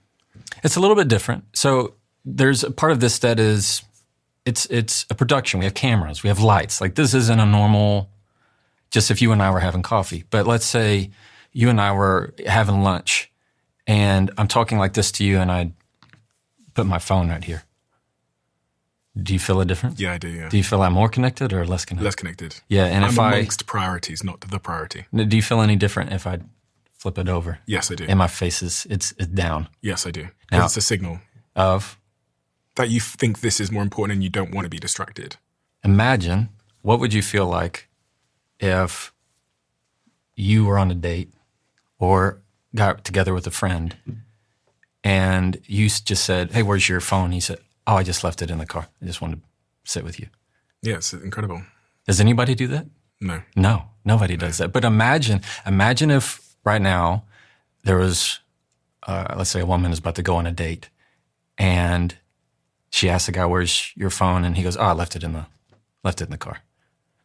I mean, what kind of, You what? think he was kind of weird. Yeah, almost like, what? You mean you want to be solely interested in me? I'm signaling that there's nothing else more important than what's going on right here. So that's such atypical behavior. Some people might see it as a red flag. No, that's probably true. But if I have it here, even if I put it face down on the table and I'm talking to you, I'm at least still having my world, my business, my stress, my chaos. It's my pacifier. Mm-hmm. You're not going to ask me to take away my blanket, are you? Yeah, exactly. And so it's still there in the conversation with us. So even if I put it down or I put it between my legs or I put it in my pocket, which I think is much better of not letting it come out at all. But it's what's the strength of the connection? Because we've all been that person, like we just showed with the string, where they get out their phone while you're talking and they're like, yeah, right, go ahead. And you go, I don't want this. Yeah. You let go because it's like, this isn't real connection. So if you want to be a better communicator, you have to understand the definition of true connection. It's keeping it taut. I'm so shocked when I go to restaurants with my girlfriend because we have a rule, and this is actually a rule that I completely agreed with. Yeah. Which is like when we go on a date or we go to a restaurant, there's no phones. Exactly. We're not going to be on our phones in a restaurant. It's mind-blowing. Mind-blowing. We went to, when we've been here all this week, and we went to a restaurant, Sierra and I, and I saw so many couples and people and friends that were just at the table, and it was dark evening, and all you see is the glow of phones. Just everybody just sitting there on their phone. It's just it's crazy to me. Or the people that are on their couch with the TV on, and both of them are on their phones, and they're supposed to be watching a movie together.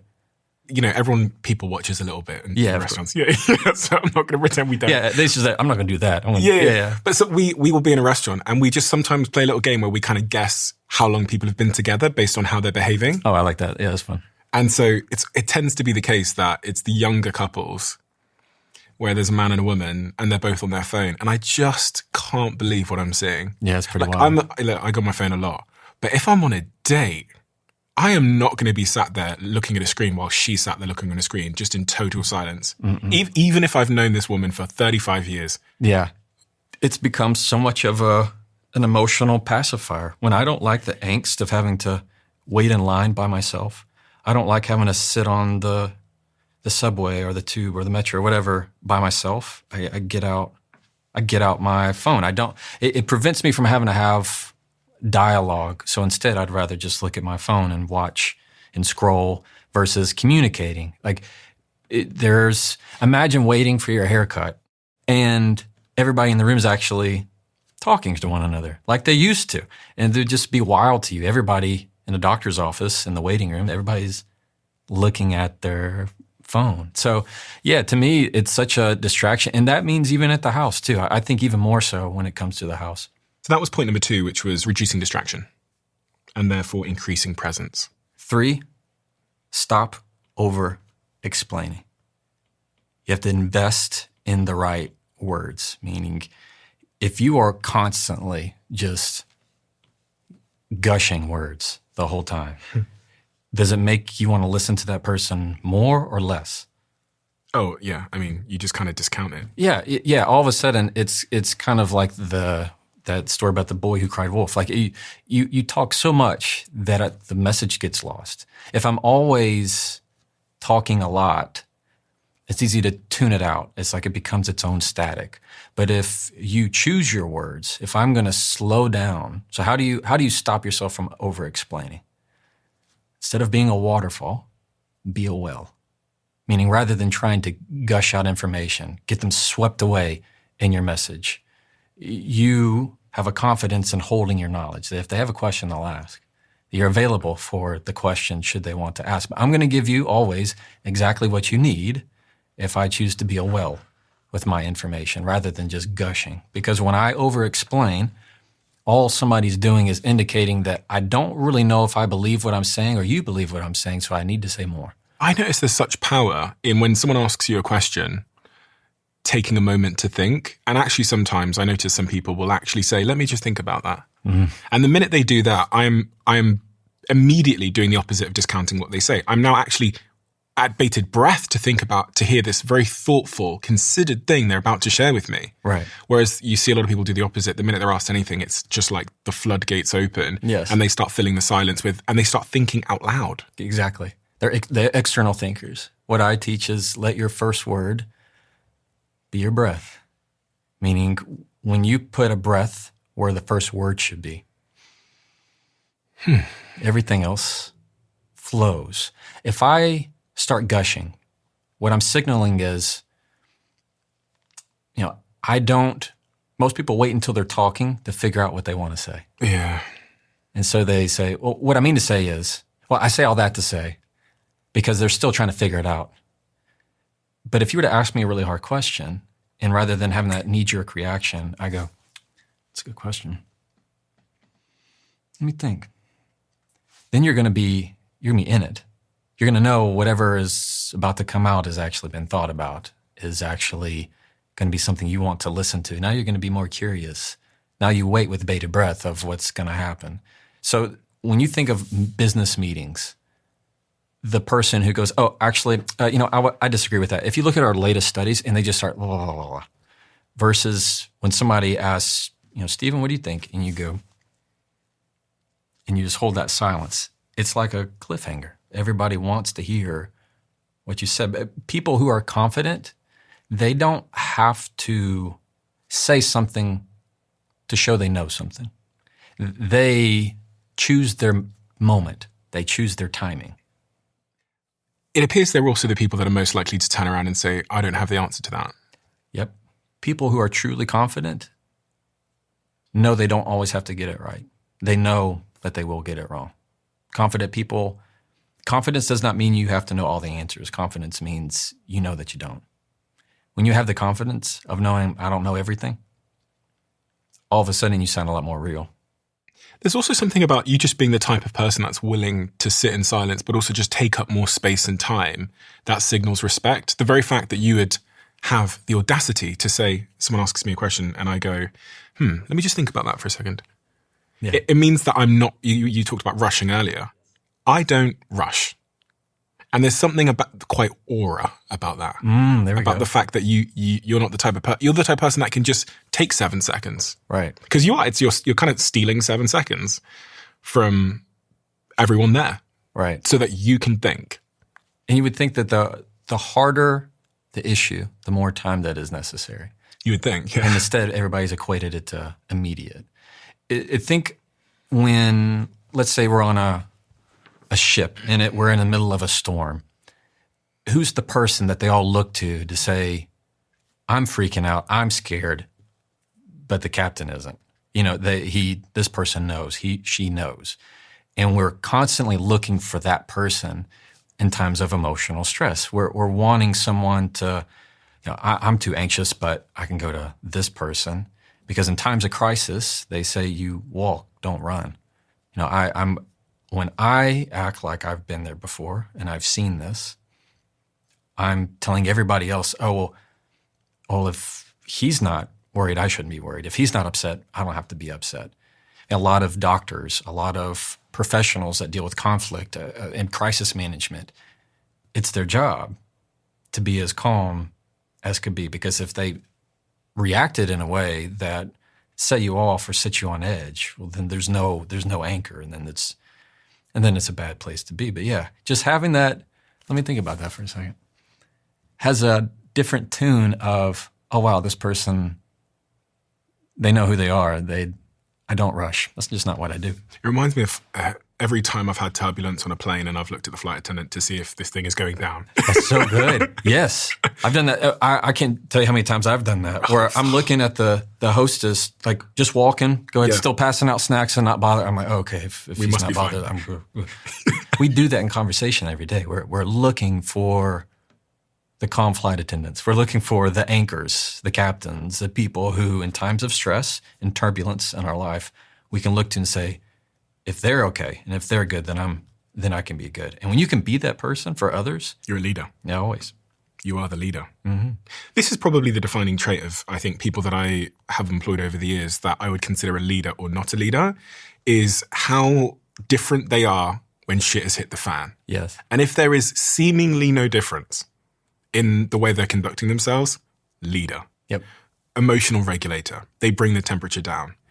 And then you have the inverse, where the minute any kind of sign of trouble, there's stress, there's overwhelm, and it's contagious. Mm-hmm. And what they need is the calm flight attendant to regulate them. Right.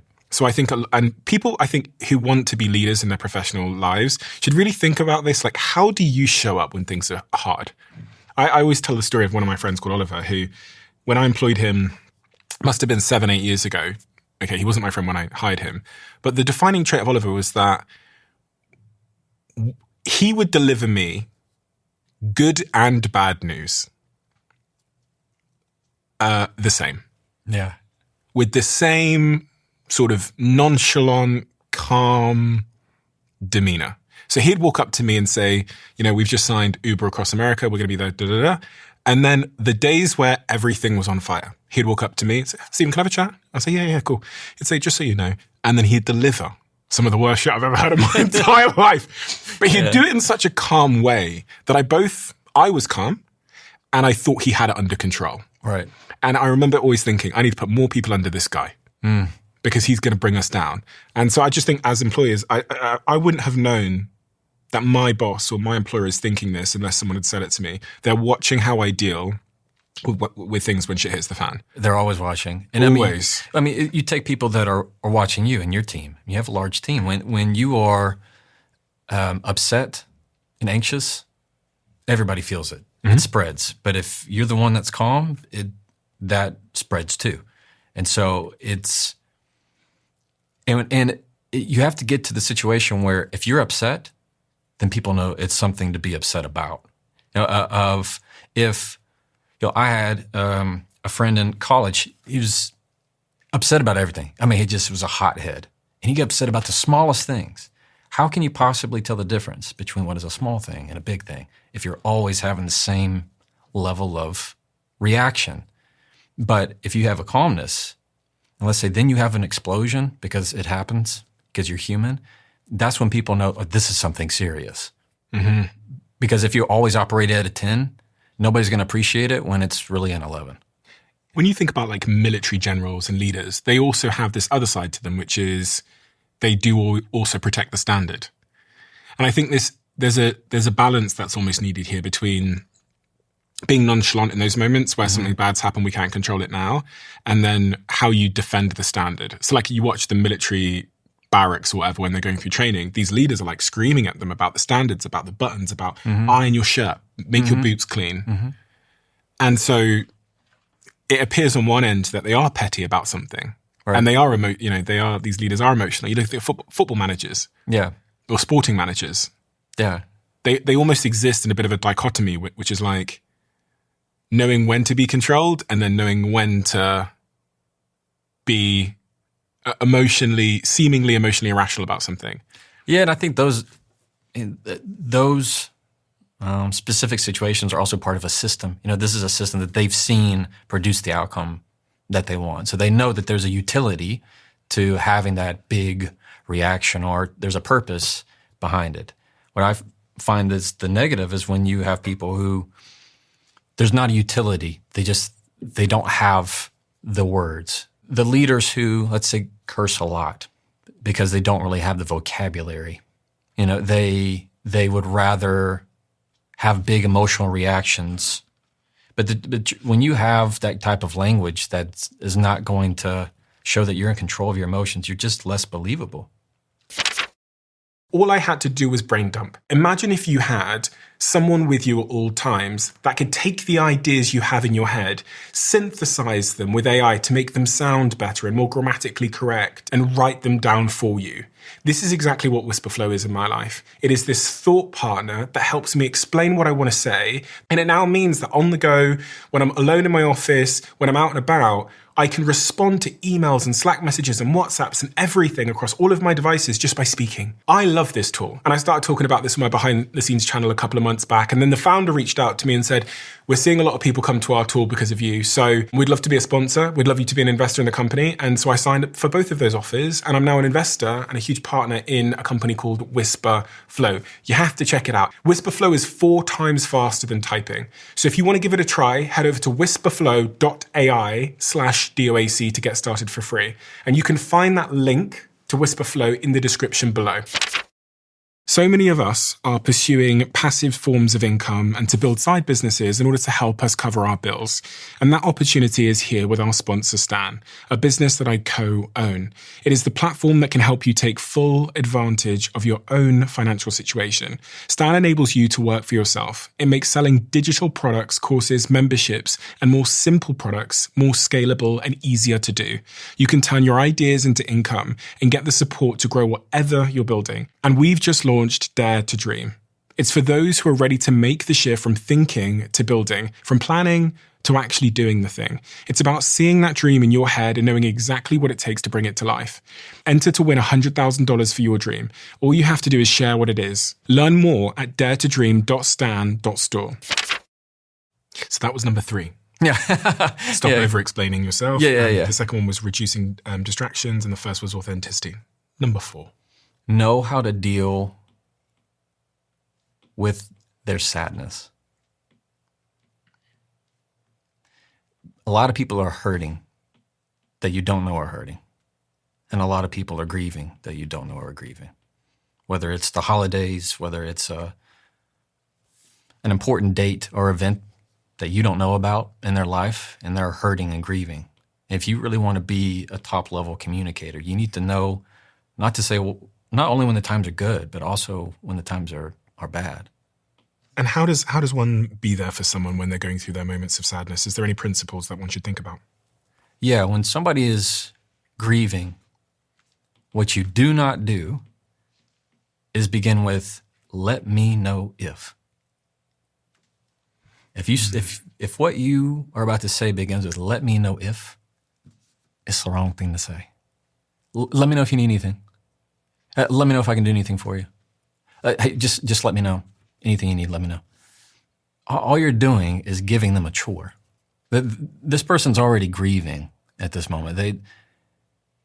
They're going through something you don't even know how to feel, and you're now giving them a chore of they're supposed to be on their own to have the ability to pull out their phone, text their need to you.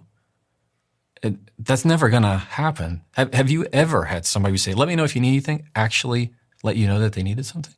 Never, because you've now you've made it more comfortable on you and now more of an obligation on them. And we go, well, you know what? I said all I need to say. Let me know if you need anything. Let me know how I can help. Right?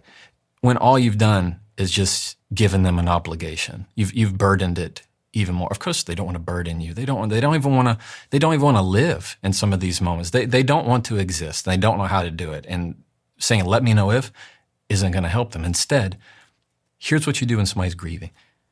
You do the thing. Whatever you thought about doing, go do it. If you wanted to bring them dinner or said, let me know if you need any food, just go get them food. Go do the task. Go run the errand. Go show up and do their laundry. Go mow their yard for them. Go do the thing. If I really want you to be there for me and you really want to be there for the other person, you don't have to ask. You just go do. And second of all, I find that a lot of time people who are with somebody who's grieving, they don't know what to say. They want to say something. Like, I want to say something, but I don't really know what to say. I feel uncomfortable. What I say is not going to be enough. And so they just stare at their phone and they kind of text out a sentence and they delete it because they don't really know what to say. The best thing to say is just to validate how you would assume it's going to be feeling for them. Nobody deserves what happened. That this is totally unfair. I can't believe that this happened. Nobody deserves this. Be able to express and confirm that what they're feeling is exactly what they should be feeling. Don't go in with well, at least they're in a better place. Hey, you know what? Everything happens for a reason. That's not the right time to say that, if ever. To be able to try and make them feel better of, well, at least they're, not, is there anything I can do? Any of that kind of stuff. It's like, yeah, I know what you can do. You can bring that person back. That's what you can do. But that's not going to happen. You can't do that. And so you catch yourself in a corner where you genuinely have an interest. Like how many times people say, you're in our thoughts, you're my thoughts and prayers. Thoughts and prayers, praying for you. And they haven't once sent up a prayer, right? They're just saying it. If you really mean it, text out the prayer to them. Text the prayer. Dear God, I just ask that you be with Stephen right now. And send the prayer to them. Why not encourage them in that versus just saying, hey, just keeping you in my thoughts. If you are, then text them, thinking about you, no need to respond. You think just putting it in a Facebook comment is going to do enough? Just here in our prayers. That's not connection and that's not authentic. That's the easy shortcut. I think I've spent my whole life struggling with those moments where something bad has happened to someone or they've been through something and you found out over text message and you don't know what to say. You don't know what to say. You're like, I'm so sorry. And the amount of times I've written something and then deleted it and written something and deleted it. And I actually got some feedback from Samir, who is a very well-known YouTuber creator. And he's part of a YouTube channel called Colin and Samir. Their houses burnt down in the Palisades fire. And I'd say, 4, 5, 6 months later, he came up to me in New York and said, thank you for the message you sent me because it was specific. And we have a clip of it because we were recording at the time. I'd just come off stage and he was at his event in New York and he'd come up to me and said it. And it always stayed with me that he remembered 6 months later. I didn't even really remember the message I sent. Yeah. But he remembered 6 months later that when his house had burnt down, they both had like less than 1-year-old kids. And that both of the houses had burnt down. I sent him something specific I could help him with. I can't remember the details of what I said, but he came up and said, thank you for sending me something. Lots of people sent me messages, but I remember you sent me something specific. That hits the theme of when you stop trying to be what's most convenient to you and start doing what might be just a little bit more uncomfortable, a little bit more work, a choice to do something different and be more specific in the thought. To not just say, so sorry to hear, right? That's injustice. That doesn't even touch it. But if you were to say, what is happening is totally unfair. Like, agree with it. Be specific with it. It's the same with compliments. The more specific it is, the more genuine it is. The person that you remember the longest is the person who's able to be right there with you and say exactly what you're feeling in that moment. And make a genuine offer to support. A real... Yes. And also, not as you said at the start, not an offer that they have to accept. Yep. Because no one accepts them. Yeah.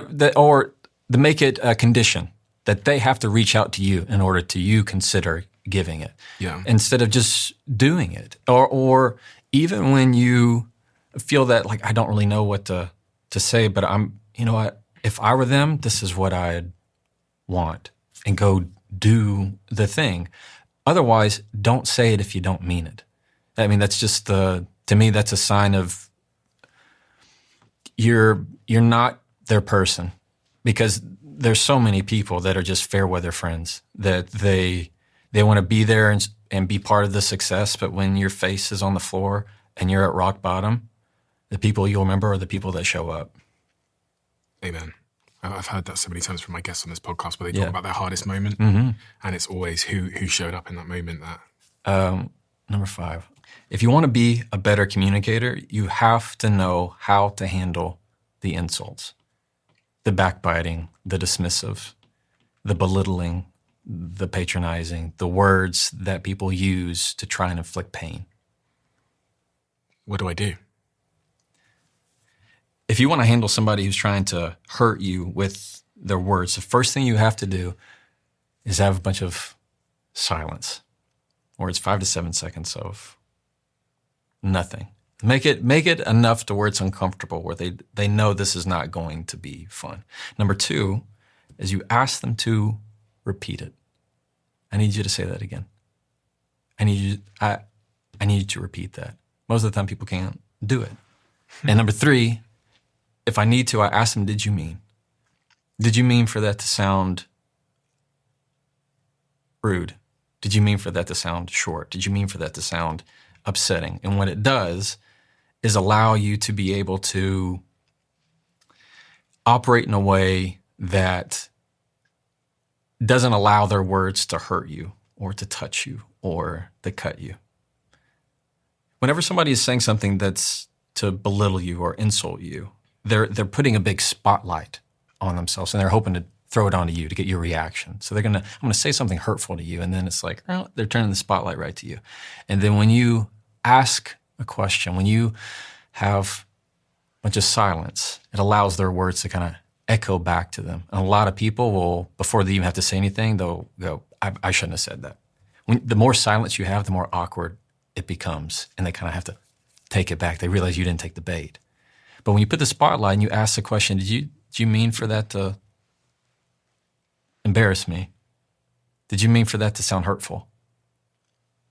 They can't bear the thought of saying yes to that. So they have to tweak it. They have to fix it. They have to go, oh, no. I mean, what I meant to say was, and they go a different way. Now, if they were to double down and say, yes, that's exactly what I meant, you get to say, thank you for letting me know. I was thinking about like the neuroscience of what's going on there. Yeah. When you get someone to admit that they're hurtful. I remember interviewing some neuroscientists who talked about this idea of cognitive dissonance, which is where like we all have a perception of who we are. Mm-hmm. And I guess by what you're doing there, you're creating the cognitive dissonance, which is the cognitive mental discomfort, by making me kind of look in the mirror at who I just acted like. If I don't think I'm a hurtful person. Mm. If I say something super hurtful and then you ask me if I meant to be hurtful, you're immediately like speaking to my identity. Yes. And I'm not a hurtful person. Right. And that's causing the dissonance, which is the sort of the disparity between who I think I am and how I just behaved. Yes. And so I have to alleviate one of them. I have to make sense. Nobody believes they're on the side of bad. They always think they're on the side of good. So by you saying that to me, I immediately have to confirm that I am a person who's intent on hurting others. Yes. That's not at all what I wanted to do. I just wanted to gaslight you a little bit. Yeah. I just want to cause you pain. Yeah. And so at that moment, it's what they're thinking and feeling is, I want you to hurt like I'm hurting. I want to feel the control, because I don't have a sense of control now, and I'm feeling a certain way. I'm upset. So if I can make you upset, well, then I can feel better and more justified about how I'm feeling. And so some people will, especially the manipulative ones, they'll be upset, say something to make you upset, and then turn around and go, I don't know why you're so upset. I'm fine. I'm just fine. I don't know why you're so upset. And because they've just left you in it. Now all they've done is just pass it on to you. Like, I don't like this feeling, so now I'm going to give it to you, and I'm totally good. What are you talking about? I had a situation in a gym a long time ago where I was on a machine, and a guy, he said that these machines were his, so he wanted to use them all. And he just came up to me, this was a long, long time ago, and he was so, like, out of pocket. Like, you talked about being in the pocket. Mm-hmm. Super emotional within, like, 15 seconds, this sort of slightly older gentleman, and basically, like, asked me if I wanted to have a fight. And it was so bizarre to me that I felt like an observer, and I genuinely... Like, anybody else seeing this? No, it was just me and him in the gym. And I felt like David Attenborough. Like, I was just like, And I inadvertently did what you said, which is my tone didn't change at all. I spoke to him like this. I went, did you just ask me for a fight in the gym? Yeah. I was like, and then the more, because I asked genuine curious questions. Right. And it immediately disarmed him. Yes. Like, don't do that to strangers in the gym. I'm like, my tone was so low. Yeah, but that's what it is. It's, are you okay? You know, it's, you're having to have to check on them for a second. Yeah. Because most of the time when you're hearing them yell and say ugly things, what they're truly signaling is, I'm not okay. There's always something else that's going on. I've done it before where somebody said something hurtful and I said, how did you expect me to respond to that? Or how were you wanting me to respond to that? Or how did you think I was going to respond? And I've never had it where they go, well, I expected you to say an insult. It's always them backpedaling and then trying to explain how they're feeling in that moment because they don't know how to do it. But if I can stop, put aside, like you did, your frustration and say, are you asking me for a fight right now? You know, is that what you're really asking for? That kind of, are you okay kind of thing. That'll, all of a sudden your frustration now goes away. You've changed the frame completely. Absolutely. Because the frame they wanted was aggression. Maybe that's the language or the frame that they know as the way to solve problems. But yours was like, in that scenario, changed to curiosity, which was like, what? How did that? Yeah. Anytime you actually have a mindset of, instead of having something, well, don't have something to prove, have something to learn. Mm-hmm. And so in that moment, you could have easily tried to prove something. Who do you think you're talking to? Do you know what you could have played that card. Instead, you actually got curious of what's going on here. Are you asking me for? Questions are powerful that way. Questions are disarming for somebody who's trying to be aggressive with you because they're not looking for that type of mirror. They don't want a mirror. They don't want to see the ugly that they're putting out there. But anytime somebody has that very aggressive, I have so many people who go, somebody said this to me and was so ugly and said this horrible thing. And they're looking for a quick comeback, which I can give it to them.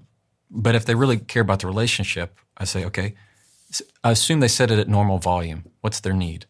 Like, what are they really feeling? Because if you just respond to the reaction, you're not going to hear the end of it. And we all have triggers. Same. I definitely have mine. I can't say anything.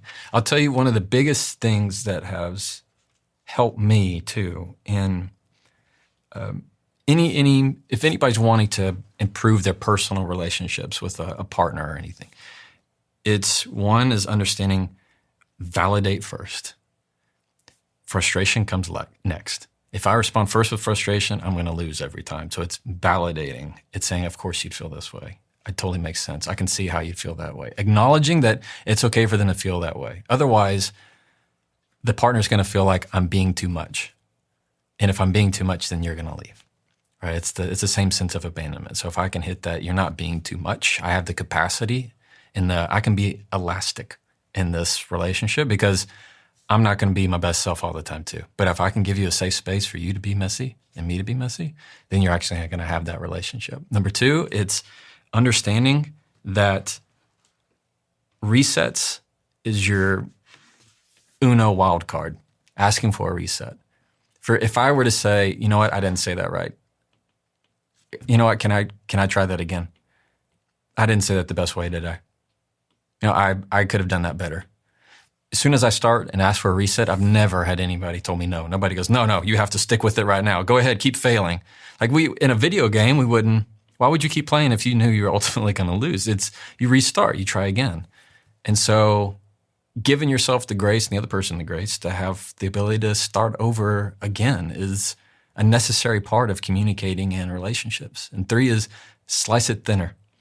A lot of the times, if we're having a big conversation, somebody might bring up that past thing, and we just kind of add it on and glom it on when we start to kind of feel hopeless about it. But if I can slice each issue by itself and say, I do want to talk about this, I want to address what's in front of us first, that makes everything go a whole lot better. But if I can slice each part and see the need and validate that, I've always seen that go better.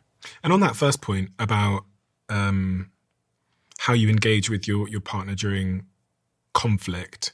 One of the most useful things I heard recently was a clip I actually saw of Brene Brown talking about when she comes home after like a long day, she will tell her partner how much she has in the tank. It's so good. And so she'll turn to her partner and say, listen, I've got 10%. I can't do this today. Right. And I remember getting the clip and sending it to my partner because that's some of the vocabulary that probably would have really helped a lot of my relationships, which is just first expressing where I'm operating from. So good.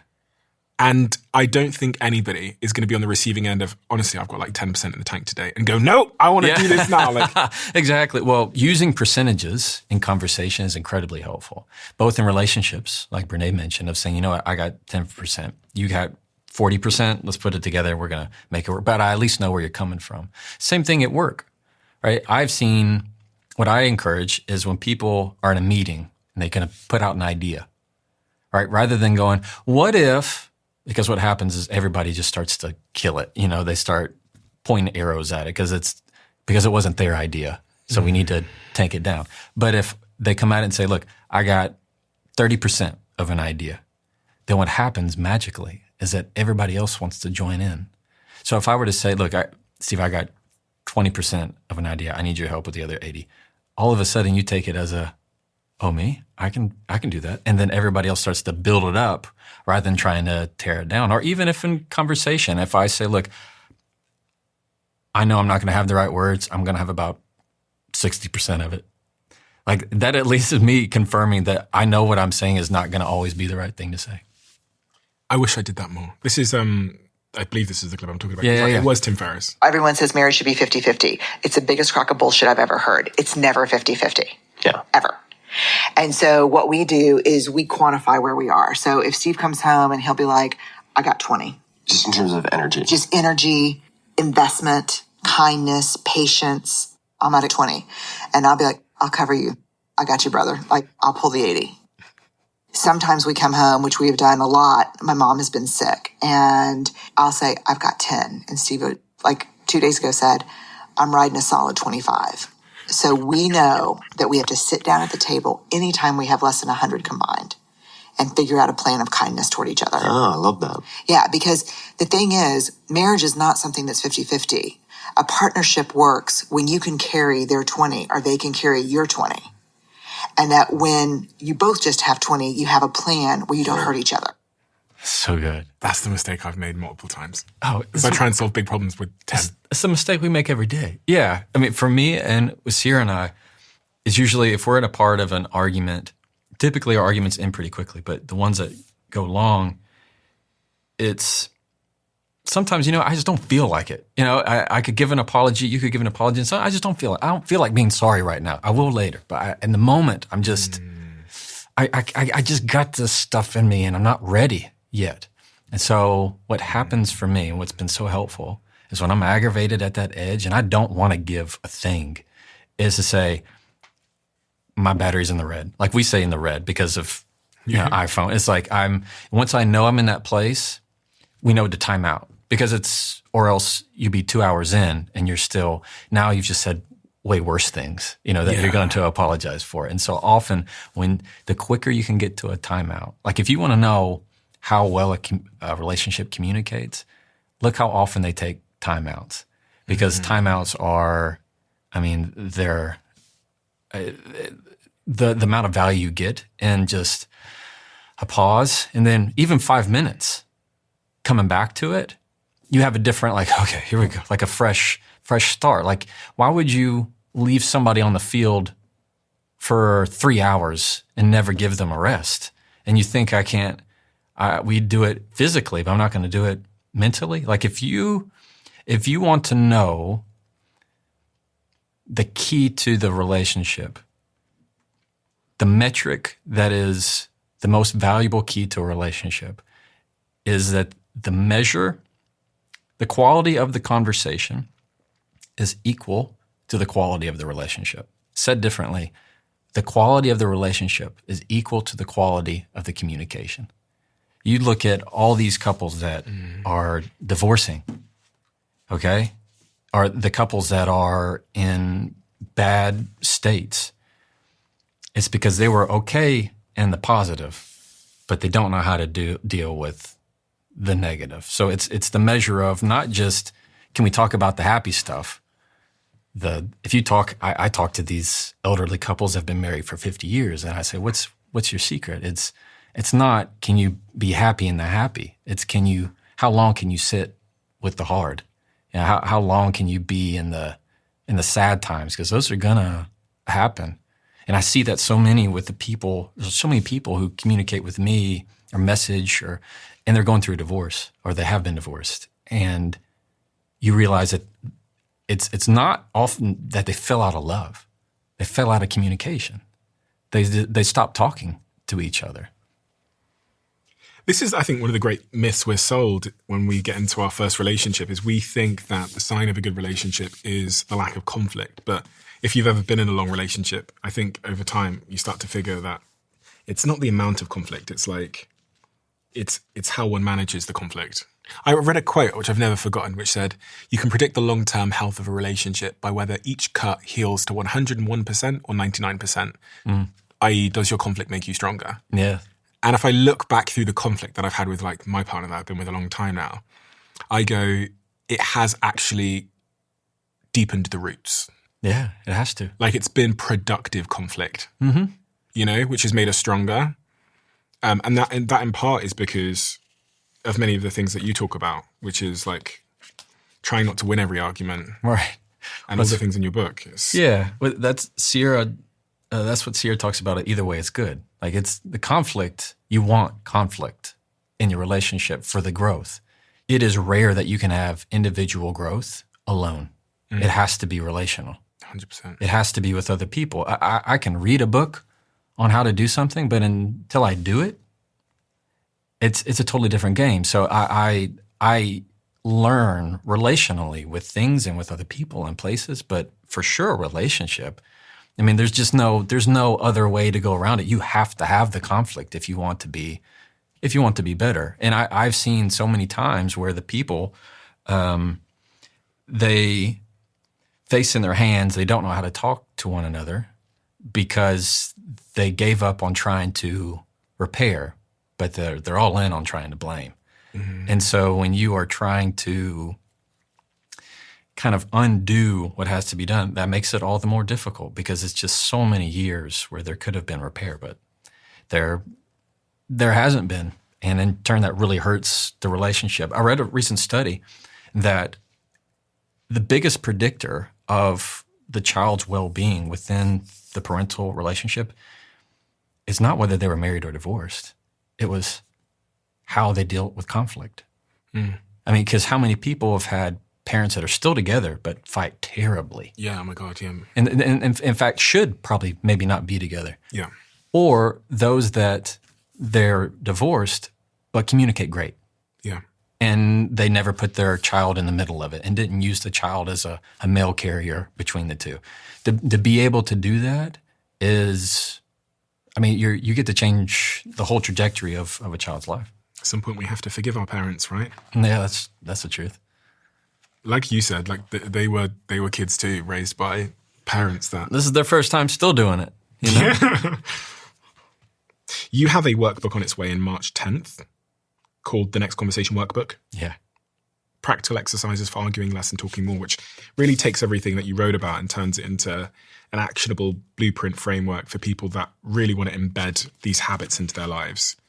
I'm going to link that below. Is that available for pre-order, will it be? Yeah, it is. There'll be a pre-order link, so we'll put that in the description below. You're also working on some AI stuff, which I think is interesting. Yeah, thank you. What's that? Yeah. So I'm about to release an AI of just my content. So it has my book, it has my podcast, it has my any of my social clips, it has it all. And so it's a small language model to where everybody can have their own personal communication expert, 24/7 kind of thing. It's what they have on it. But where people get to practice. So what I love about it the most is, let's say you say, I'm about to go into a important meeting and I want to sound really confident.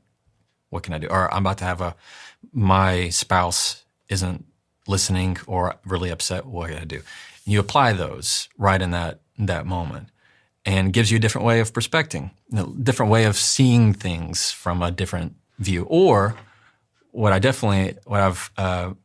like is to tell it to be a boss, be my boss who's really mean and arrogant. And let's do an exercise of how to respond to this situation. And you test, is that response going to be the best response? And allow it to kind of have a different way of practicing things that maybe you need to be ready for. Because some people need to be ready for the hard response. I'll link that below too. Yeah. So people can have a play with that and sign up. I'm excited. We have a closing tradition where the last guest leaves a question for the next.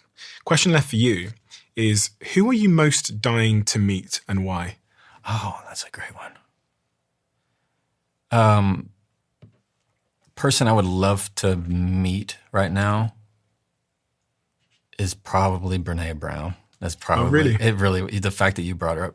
The reason why is because I know that she's been in this space a long time, and I feel that when she shares stuff, it's very genuine. Like there's no guessing that she's real. Yeah. She's about as real and raw, as authentic as you can get. She's also a Texas Longhorn fan, which I'm a fan of. But I feel like and this is just me personally, I kind of got pushed into this field, and you always look for people that are your own anchors in life of who you'd want to be a mentor kind of thing. And that's somebody who's, I feel like, has been in the world and knows some things and has just some incredible knowledge that's helped a lot of people. She's most certainly authentic. She's incredible. Yeah. Well, listen, if people haven't bought your book, which is almost nobody, but if there are still some people out there that haven't bought this book, I highly recommend it. I think I included it in my W.H. Smith collection as well in the UK. You did. Thank you very much. Such a smash hit success. It's a success on two dimensions. It's sales and it's impact. Thank you. And it's also incredibly accessible, so it's not like a complicated science book, and it's written for normal people that are going through very real, relatable, normal problems.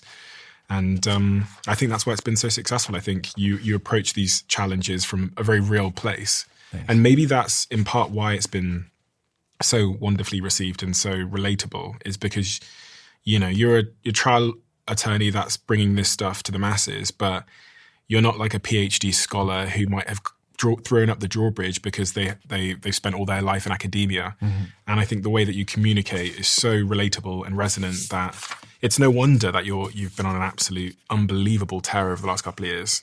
It's phenomenal, Thanks. Crazy, incredible. So congratulations, and thank you from all the people that you've given Thanks, man. a little bit of light to, a little bit of you've empowered them with information so that they can live the life that they deserve to live. That's a special thing, Jefferson. I appreciate it. Thank you, Stu.